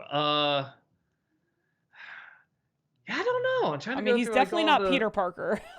No. I was gonna say Venom, but nah. Carnage would kind of be interesting. Yeah, I don't know. I mean, he's good enough where I kind of feel like he could play any of the villains. Mm-hmm. You know what I mean? Yeah. Yeah, I don't know. Wiccan, thank you for the 100 bits. Have you ever considered reviewing Emperor's New Groove? Yeah, I thought about it, because that's another one where it's like, I saw it, I was like, meh, to it, but it got like a huge following. I think that'd be really interesting to kind of like analyze why. So, Sergeant Dog Dirt, thank you for the 100 bits. I'd love to see a fanscription that's Christmas themed. Maybe what if Home Alone 3 happened with Kevin and the Wet Bandits? We, not this year, but we do have an idea for that next year. We have kind of a version of that, kind of similar to what you're talking about. Adam Grunther, thank you for the 50 bits. Which animated movie is Wanda Sykes more annoying in? Over the Hedge or Ice Age 4? I haven't gotten to 4 yet. I actually don't remember her being annoying in Over the Hedge. A lot of the other characters were, but I don't remember her annoying me in that. I actually like Wanda Sykes. But yeah, but I mean, like, anyone, she can be in bad stuff. That Disney Nerd, thank you for the 50 bits. Uber Bat Fan says, Doug, did you see the new Northman and what did you think of it? No, and I hear it's I hear it's something. I hear it's like really brutal, really intense, really trippy. Um, yeah, in fact, that's a good reminder for me to check it out. So I will try my best to check it out. Brand Omega, thank you for the 50 bits. When you reviewed Pink Floyd The Wall, I was laughing when you went shirtless and said, "I'm Jesus, feel sorry for me." I had no idea what was going on, so all I could do was laugh. You're the one. Awesome. Well, thank you so much. Kevin Lane, thank you for gifting that sub to Kaiser Draymond. Appreciate it. Thank you. Thank you. Small Movie World, thank you for the 420 bits. Did you get a chance to check out James Rolfe's autobiography? I did, and oh my god, it is brilliant. Man, he went through so much. Have a whole new level of respect for him. Yeah, how far? I think he's in high school at where I am in the book. Yeah, no, and well, it's funny because I said, I said, well, where can I get the book and everything? He's like, oh, yeah, here's the link. He's like, yeah, I think the Kindle's gonna be a little bit. And I'm like, oh, fuck that. I want the hard copy, man. I want like physical media all the way. It's like, yeah, it's like not enough people get physical media now. It's like, I don't know if it's something I really care about. I want the physical copy of it. Yeah, and that is any friend that's like written a book and stuff. I'm always gonna get the physical copy of it. Talkative Carl, thank you for the 50 bits. Doug, will you review Throw Mama from the Train? After City Slickers, it's my favorite Billy Crystal movie. I did a career dive on Danny DeVito, and I talk about a little bit in there. I don't know if I could go too much more outside of that. That's kind of my general thoughts, but yeah, I like it. Brand Omega, thank you for the 50 bits. I know you did Christmas commercials a while ago, but I have this one that drives me crazy. It's a Target Christmas one in 2016 when this girl talks about decorating a tree, and while she said great ideas, the toys decorate and show her the tree. My only problem is the line she said afterward. It's like you read my mind. They were hearing what you said, stupid. Please talk about it next year. I will try to look it up. Grand Omega, thank you for the 50 bits. Could you review this year's Santa versus the Snowman? It's funny for me. You could do Christmas Vacation or both. Santa versus the Snowman? I see. Oh, wait, maybe I've heard of it. Okay, some people have recommended this to me before. Oh, it's a short? Okay. It's been recommended before, and maybe I'll check it out. I have no idea what it's about aside from Santa versus a snowman, but that could mean anything. Adam Grunther, thank you for the 50 bits. What are your thoughts on The Thing, the Hand in the Addams Family? Do you find him funny or think he's just too weird for even the Addams Family? Oh, yeah, no, Thing's awesome. Come on. I mean, he has the best lines. Chimpy Chumpy, thank you so much for the 1,000 bits. Really appreciate that. Thank you. Hi, Doug. Do you think you could stream the Sigmund Core series, To the Moon, Finding Paradise, and Imposter Factory here on Twitch? I believe I mentioned it before, but it's still my favorite series in video gaming. I would love to see all of your reactions. Sigmund Core. How do you spell Sigmund? Sigmund, and then space CORP. Oh, CORP. Gotcha. That was Corp. Yeah, I've never even heard of this. Actually, looks a little bit like not Inside Out. I wish we was Inside Job a little bit. All right, yeah, I'll try to check it out. Grand Omega, thank you for the 50 bits. I can't believe you don't like Will Ferrell going crazy in Elf. The screams are really funny. For shame. Look, if you dig it, I get it. I don't know. I was gonna say humor changes, but I think also just people change too, and audiences change and stuff like that. So I always give them credit for going big and people that do go big, but yeah, you need a good core to it. And about half the time I buy it. Like I said, when he's like, Santa's a fake, he's a fake. Like, I believe that. That's believable. When he's just running around in like the swingy doors and stuff like that, that's where I'm like, no, who would do that? That I don't know. I don't buy that. Constable Bubba, thank you for the 50 bits. And they asked the question again because they didn't hear us answer the first time. Hey, Doug, thanks for making my homework more bearable. What's your thoughts on Golden Girls? So, betray the chat again. Yeah, you just want to get more hate from me. I never got into it. I like B. Arthur. I like Betty White. The other two never made me laugh, and the jokes just never got many laughs out of me. But I don't think it's terrible. It's just not my thing.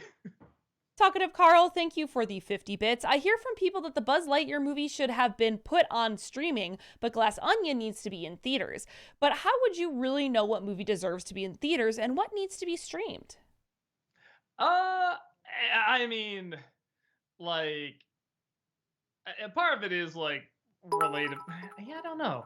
I guess it's just whatever an audience is going to gravitate towards. Like, I know, like, rom-coms now, it's like, why even put that on the big screen? It seems so perfect for streaming. Who wants to go to a theater to see that now? Where, I feel like something like Turning Red, especially with like that climax, like that'd be fun to see on the big screen. But then something like Lightyear is like, you think that'd be impressive, but it's a pretty boring planet and the visuals aren't anything that interesting. So I'm like, that's a perfectly fine streaming film. Luca, I will have loved to have seen on the big screen. So, that was streaming. So yeah, I don't know. I think the pandemic and streaming has really like changed a lot for that. I think people are really going to have to think more and more what they want to put out there. And even honestly, a movie like Top Gun really changed that. And hopefully for the best. I think something like that. And then maybe this Avatar sequel is going to get people saying, okay, let's go to movies because they're a spectacle again. You know what I mean? And even though Avatar is clearly going to have a lot of CG in it, I get the feeling more and more people are going to gravitate towards like stuff that's really there and really like a spectacle. And what can you not see at home? You know what I mean? Like you can watch Maverick at home, but on the screen, IMAX, totally different thing. Yeah, a completely different experience. Yeah. Grand Omega, thank you for the 50 bits. How dare you hate the snowball fight scene in Elf? That's my favorite part. Fun killer.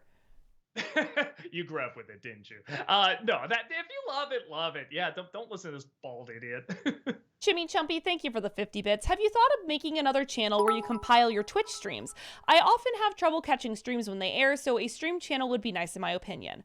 We've talked about it before. You can get these streams up to 2 months. I think it's 60 days on the VODs on Twitch. So like if you couldn't make today's, you could watch it tomorrow. You could even watch it later tonight on the VOD channel here on Twitch. So you just go under videos. You'll see like there's different sections and just go to our channel and go to videos and you can watch them for 60 days. And it's not quite as easy as you would think to be like, oh, just open up a YouTube channel. We still need people who are going to moderate the comments. We still need to figure out then how we're going to do the marketing with that. It's just not as quite like cut and dry and simple as you think it would be just to make another YouTube channel that would bear the Channel Awesome like name. Yeah, we also get a lot of like copyright claims with movies all the time. I mean, it looks like we don't, but we do all the time. So throwing games on top of that. That's not like a hard no, like we're never gonna do it, but it is. We're talking about. We're trying to figure out ways to do it. Right. Adam Grunther, thank you for the 50 bits. Which of the 3 main Lord of the Rings villains do you like the most? Sauron, Jesus Christ, Heather. Gollum or Sauron? I mean, the most interesting and complex has got to be Gollum. In terms of who's the most fun to watch, be evil, that'd be Saruman. That Disney Nerd, thank you for the 50 bits. Final bits from me. Have you seen The Fablemans? The reviews are saying it's great. I haven't seen it yet, but I believe it. Spielberg still got it. Yeah, I haven't yet. But a lot of people are saying the same thing. I know a lot of people that have seen it, and it's just like, oh, chef's kiss, like it's so good. So, yeah, no, I'm curious to check it out. Brand Omega, thank you for the 50 bits. I should probably say that for the new Transformers movie, Peter Dinklage is voicing Scourge, the main villain for the movie. Okay, I see what Scourge looks like, because I love Peter Dinklage. Scourge Transformer. Oh, good, just looks like a Transformer. Okay. I don't know why I thought there'd be more. Might be cooler. Yeah. Orlando Garcia, thank you for the 100 bits. You don't have to answer if you don't want to, Doug, but what's your lousiest Christmas ever? Lousiest Christmas? It's so hard to have a bad Christmas. Yeah, I mean, I'll say I'm sure there's been Christmases where I've been a dick too or something like that, but usually it's something if like family members don't get along, where it's like, oh, I like to be the peacekeeper. Come on, can't we talk it out? Can't we blah, blah, blah? So that always kind of sucks, and that's inevitably going to happen, with family get-togethers. But yeah, I don't know. I can't think of like one, like, oh, that Christmas was ruined, kind of thing. I don't know. I guess I like Christmas too much for that. Lorenz, thank you for the 50 bits. Hey, Doug, have you caught up with the Inside Job Part 2 yet? What do you think of it if you have? That final episode was a real emotional punch in the gut. I didn't expect it from a show like that. Yeah, I liked it. I found an interesting problem with it, though. The main character is the only one whose reaction I want to see to anything. I don't care how the other characters react, whether it's comedic or dramatic or whatever. I just care about her reaction. And the other characters aren't bad. I just don't care about them. So that's the one thing where it's like that they may want to switch. Actually, I take it back. Brett got pretty good in season 2. But everyone else, I'm like, I don't care what the mushroom things. When something happens, I don't care what the guy who gets high all the time thinks, But I care about her reaction. I care about Brett's reaction because I think he's the opposite of her too. So that makes sense. But yeah, I liked it. I thought it was good. Little Miracle, thank you for that subscription. Welcome, appreciate it. Rand C Gaming, thank you for the 50 bits. Hi, Doug. I was wondering if you do review the Ratchet and Clank movie, are you going to bring a fan of the games to point out all the references? Do you want to be that fan? No. I don't know. That's even if I'm gonna review it. Like, I'd have to actually watch the movie and be like, does this make sense to do? Can I comment on it? Because I have a sneaking suspicion it's just gonna be the cutscenes in the game, and that's it. And it's like, how much of a review can I really get out of that? So I don't know. I'll play the game, watch the movie, and see what makes sense. Orlando Garcia, thank you for the 100 bits. Have you guys listened to Lux Eterna? It's the latest single by Metallica. Not yet. I haven't had a chance to yet. Oh my God. I am behind. I haven't even when did it come out? I'm not sure. Wow, that is not the Lux I was looking for. I think I got a pregnancy test or something like that. A week ago, according to YouTube, the official music video was released a week ago. Shit. Okay. God, I am so behind on anything metal at all. Oh my God. Okay. Shit. I am checking that out. Holy fuck. But that's just the YouTube video. I gotta check that out. Grand Omega, thank you for the 50 bits. Last year for commercials, there is one shoe wear called Stompies. It's weird and it looks like something you would talk about. That and Pillow Pet. Pillow Pet? Yeah, it's a pillow. It's a pet. It's a pillow pet. Okay, I do remember that. Okay, what's the other one? Stompy? Yeah, Stompies with a Z. Two E's or a Z? STOMPEEZ. Okay, all right. Oh, I've seen it before. I will try to check that out as well. Talkative Carl, thank you for the 50 bits. Doug, you should review Superman versus the Elite. In my opinion, it's as great as Batman Under the Red Hood. The themes in the films explore are sort of similar, but shows why we have such reverence for Superman and Batman. Okay, I think I've heard of that one before. I hear that one's pretty good.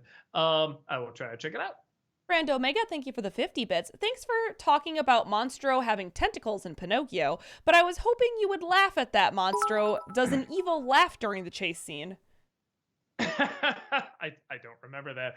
Even then, I'd probably be okay with that. Like, if you're gonna do Pinocchio, do it weird, make it weird. I'm all for that. It's a weird story. Yeah, but he just does the same thing as a whale. Why don't the tentacles reach out and try to slay, or why don't the teeth extend out and try to do something fucking weird? Orlando Garcia, thank you for the 100 bits. Have you guys ever watched Impractical Jokers? I don't know how you feel about reality shows, but that one's probably the funniest. It's basically 4 best friends daring each other to do the stupidest, most embarrassing stuff they can think. What's not to love? I think I've heard of it. Didn't they do a movie too? I think. Okay, so I've seen advertisements for it, and so I've never actually watched it though. So I should give it a shot. Along Came Sonic, thank you for the 95 bits. Hey Doug, I wanted to let you know that the Pibby trailer and Pibby April Fool's event got an Clio Award a few weeks ago. I also made a few What If Pibby Was the Nostalgia Critic sketches on my Twitter account, Along Came Sonic, even one with Pibby singing I Fucking Love Christmas. Hope you enjoy. Oh, nice. Very cool. Yeah, I'll try to check it out at some point. Crimson Fox, thank you for the 500 bits. Appreciate it. Made this account specifically to request Doug do an episode of Dark Toons where he looks at Peace on Earth, 1939, and its sister short, Goodwill to Men, 1955. I think I was talking about that earlier. So I was supposed to watch and film it today, but I got pushed behind with a few other things. So I am going to do it this year because it's been requested for a while, and it's very interesting to talk about. The copy I have isn't going to be that great because there's sadly not a great copy out there. But no, it's a very interesting short to talk about. Chimmy Chumpy, thank you for the 50 bits. Do you think you could do a Coraline review for next Nostalgiaween? I've thought about it, that and like Paranorman, because they're pretty good companions to each other. Probably at some point, yeah. Alexander, thank you for the 50 bits. One performance that I think deserves more credit is Mickey Rooney from Night at the Museum. He's so funny. I love the scenes where he pushes Ben Stiller's buttons. It was pretty cool to see him, Bill Cobbs, and Dick Van Dyke together. Yeah, it's funny because I always think of Dick Van Dyke in that movie. Just seeing him as a bad guy was so surreal, but so funny too. I kind of forget Mickey Rooney was in that. Yeah, I remember that being a pretty fun movie. I never saw the sequels, so I should check those out at some point. Orlando Garcia, thank you for the 100 bits. A leitmotif is a piece of music that has a haunting or symbolic presence all throughout a work of art. The Batman has Ave Maria, for example. Do you guys have any other favorite leitmotifs in any other film, show, or even video game? My personal fave is the theme of love from Mother 3.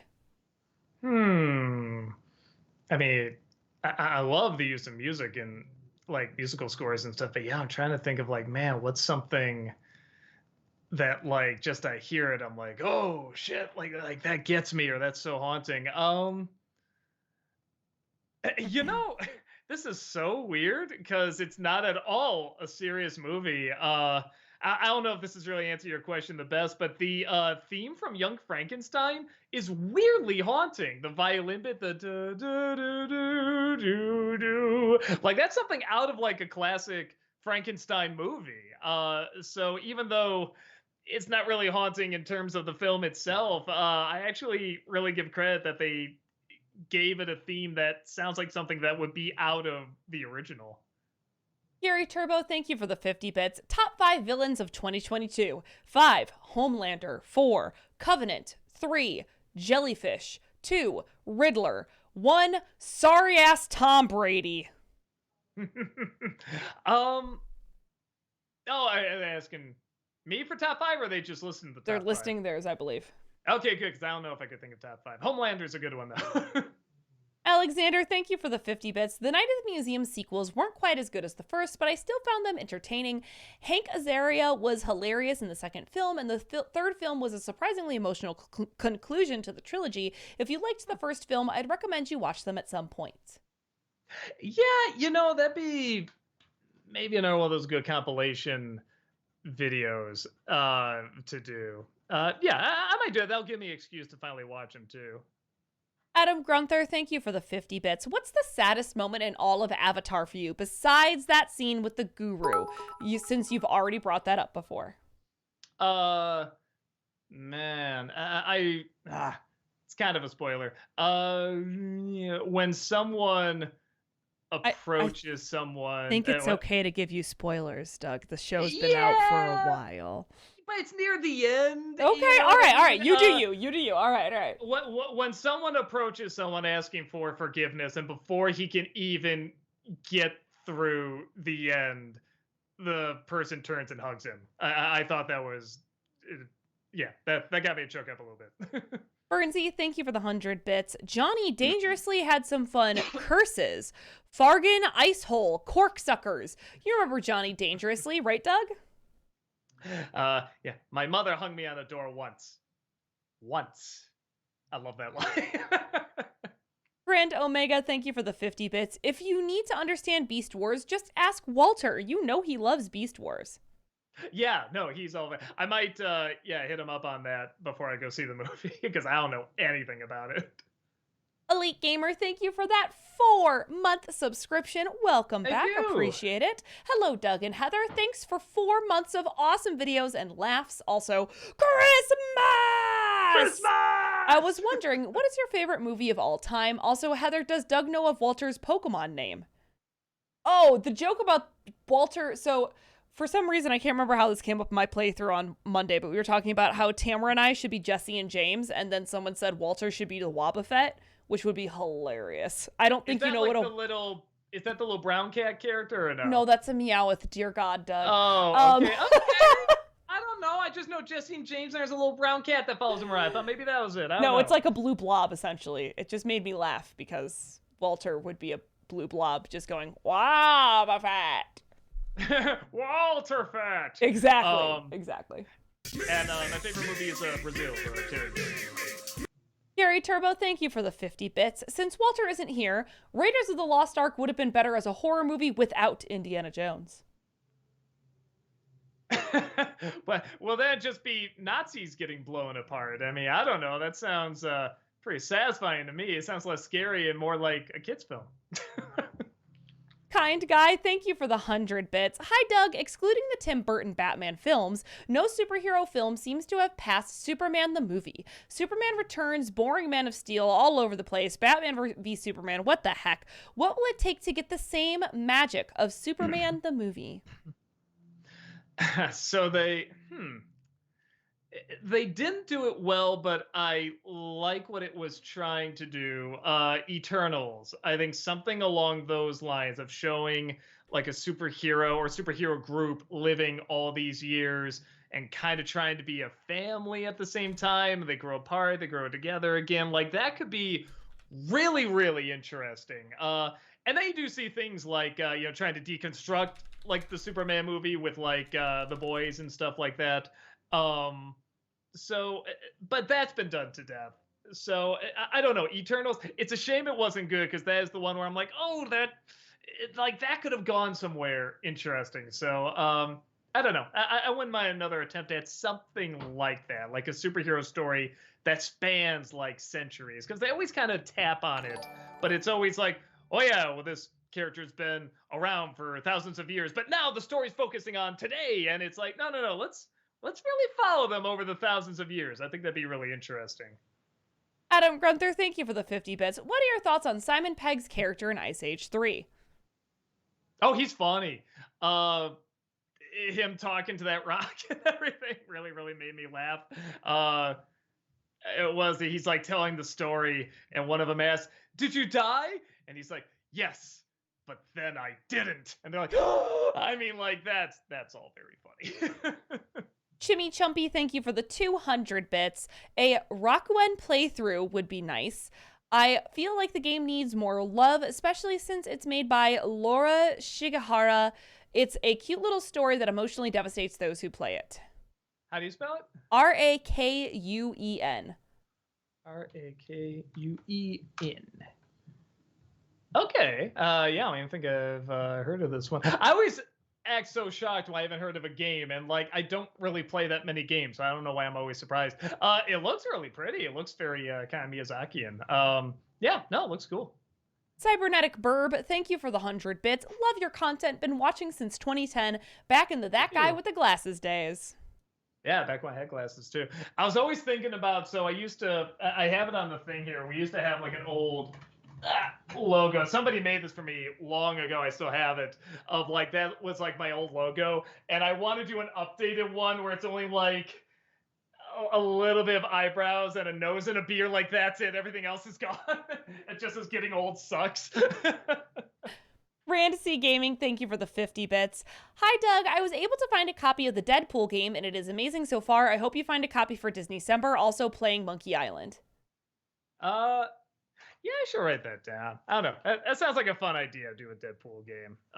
Yeah. I'll put it down because, like I said, we haven't looked at too much of what we're going to do for next year, but I'll look into that.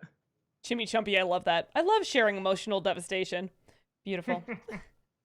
Orlando Garcia, thank you for the 100 bits. Personally, I think the Bob's Burgers movie could have benefited from more facial liveliness. The body movements were great, but coupling them with those really stagnant faces was awkward. Reminds me of those video games from that awkward shift between pixel games and 3D games.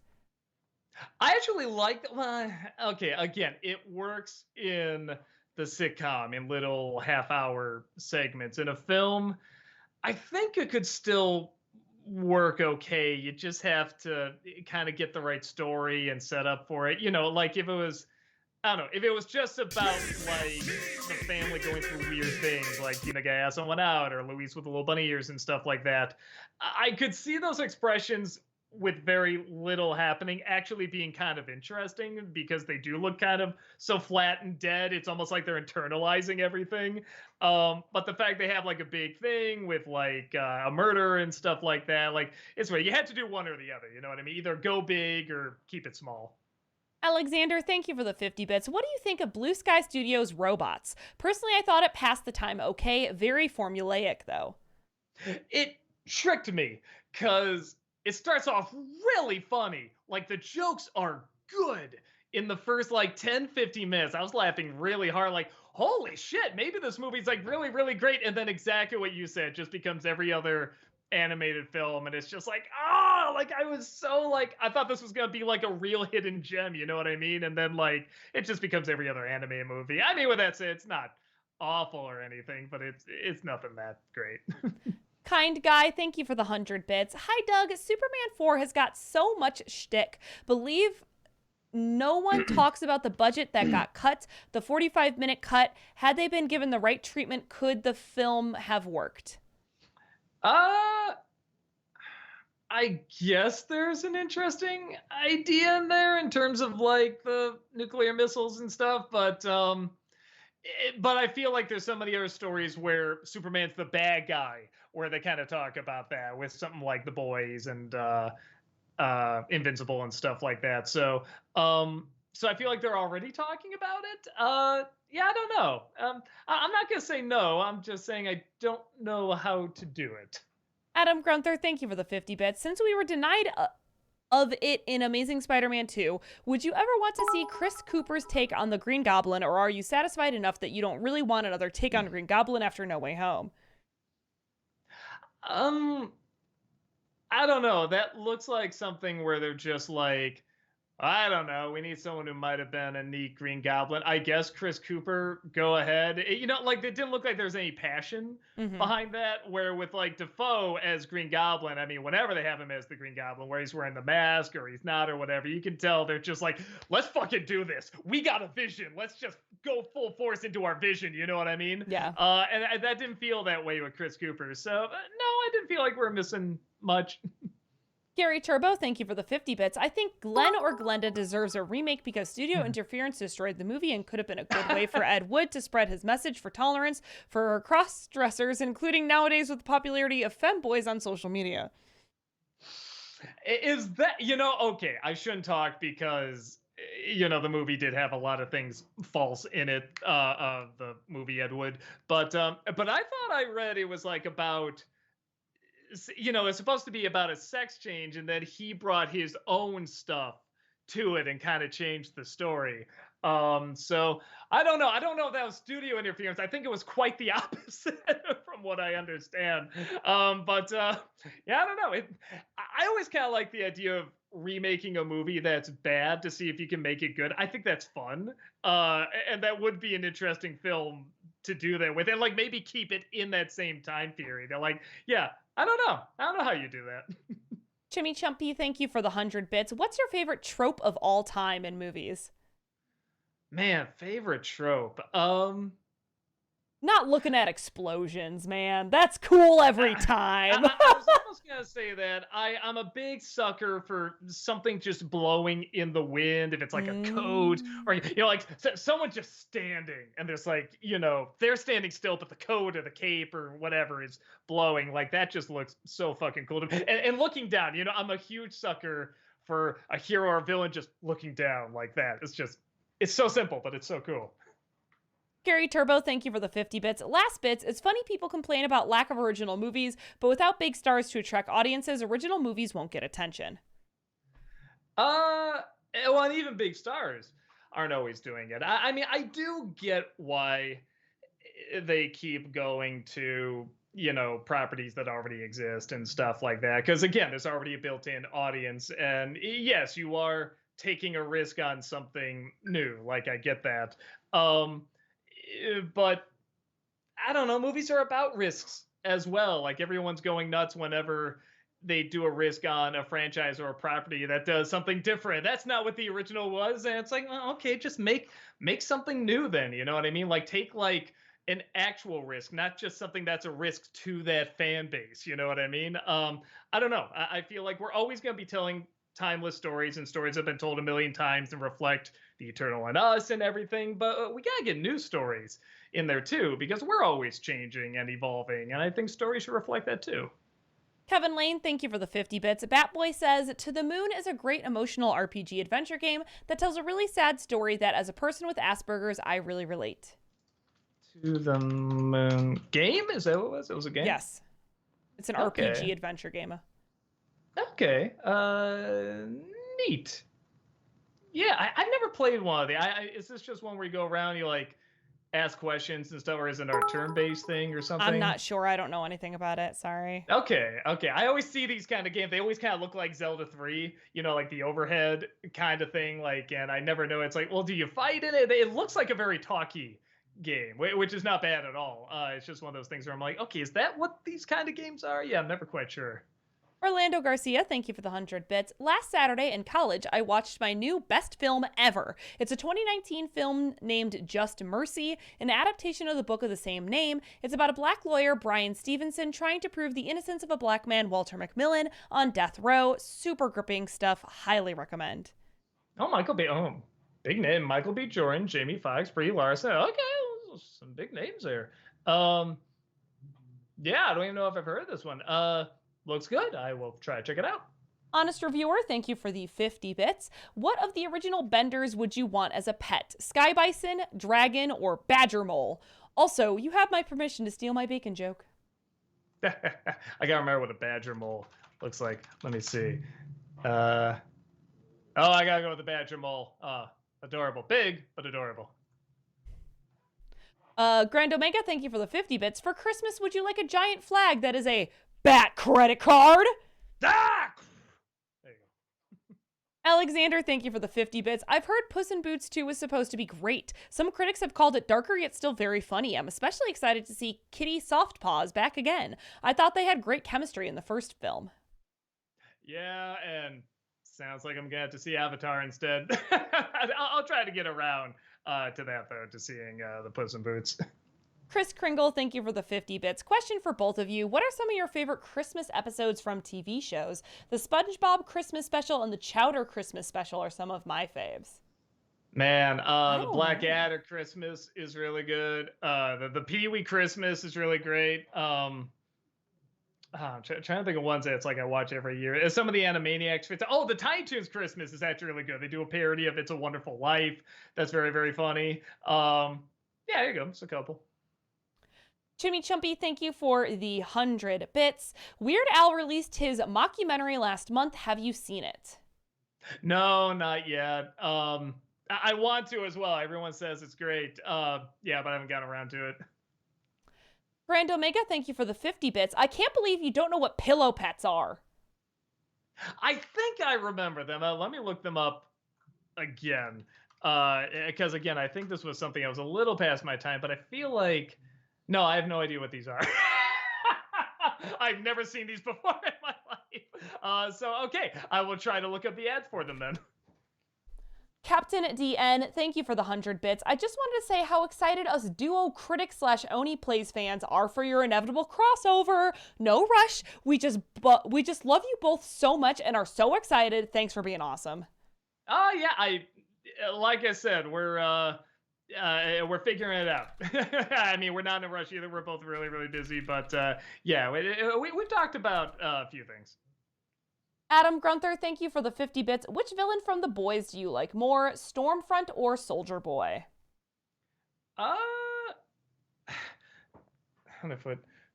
Stormfront because I hate her more, if that makes Yes, sense. I would 1000% agree. She's a Yeah, great character, but because you root so much for her downfall and demise. yeah. But and of all the characters, though, the one where I'm just like, I hate watching him so much, it's legitimately hard to watch him. And again, I know that's the idea, is Homelander. I haven't felt like that much anger towards a character since probably like Joffrey from Game of Thrones, which means it's doing his job, but it's like, oh, he gets me so angry. Devox, thank you so much for that 29-month subscription. Welcome back. Really appreciate that. Hello, everyone. Hello. Hello. Devox, thank you so much for gifting those 3 subs as well. Thank Appreciate it. Man. You're awesome. Randacy Gaming, thank you for the 50 bits. Doug, if you do review Ratchet and Clank movie, watch the OG games cutscenes. Also, there's a 22-minute short called Life of Pi for Ratchet and Clank.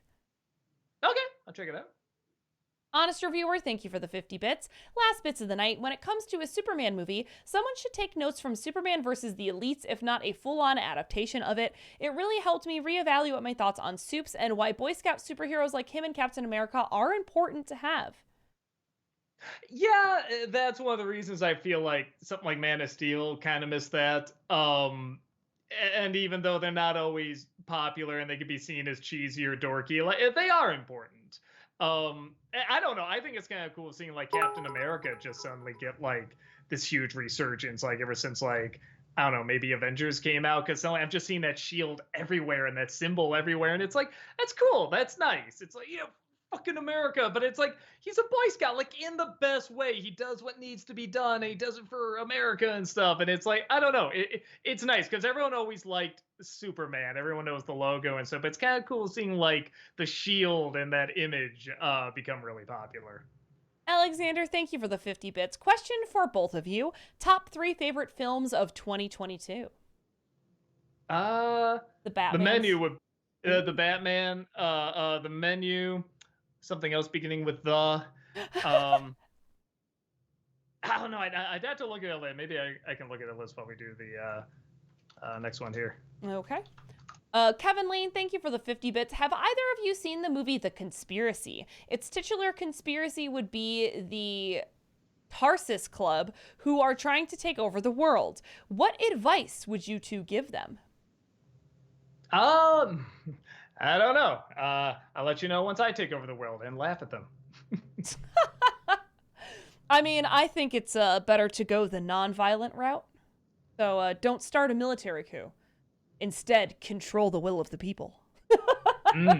Everything everywhere at once. That'd be. Oh God, yes, everything everywhere all at once, for sure. Oh, and clearly Morbius. Come on.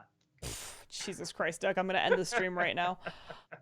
Adam Grunther, thank you for the 50 bits. What are your overall thoughts on Soldier Boy in The Boys? Did you like him as the main villain of season 3? Yeah, but how do I put it? He became, without going into spoilers, he became really interesting when they revealed a bit of information in like one of the last episodes. And you know what I'm talking about when I say that.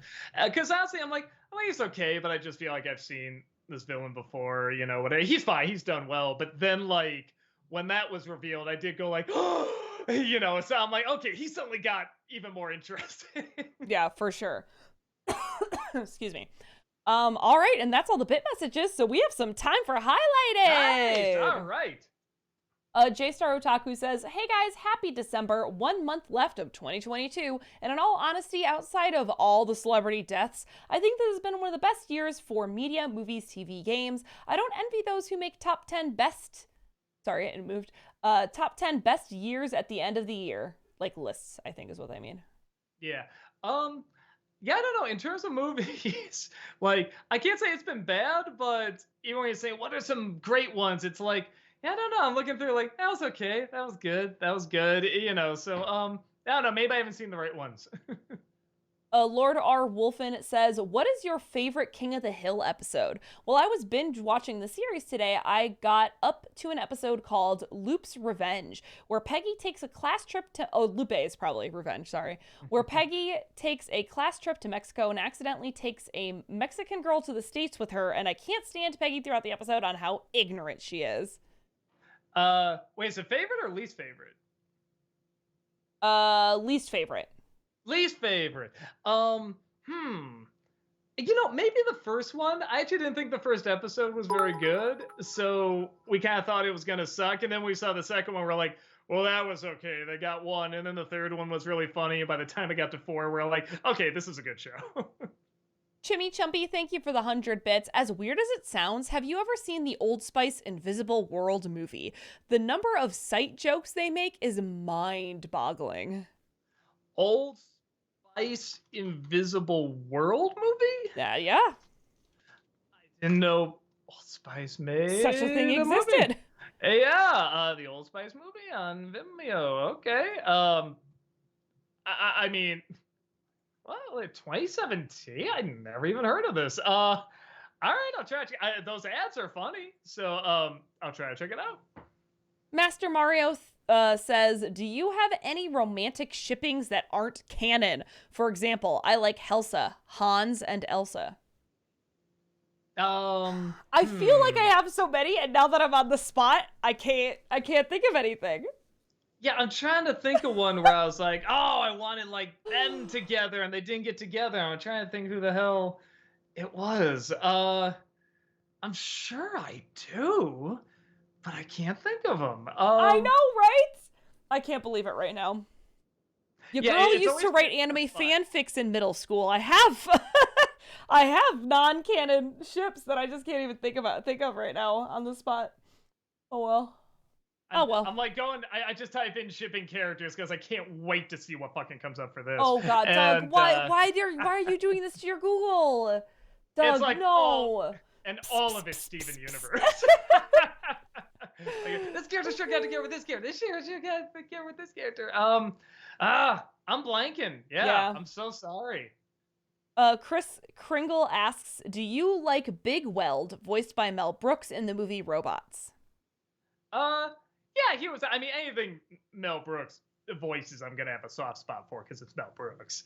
Yeah, I mean, he was fine.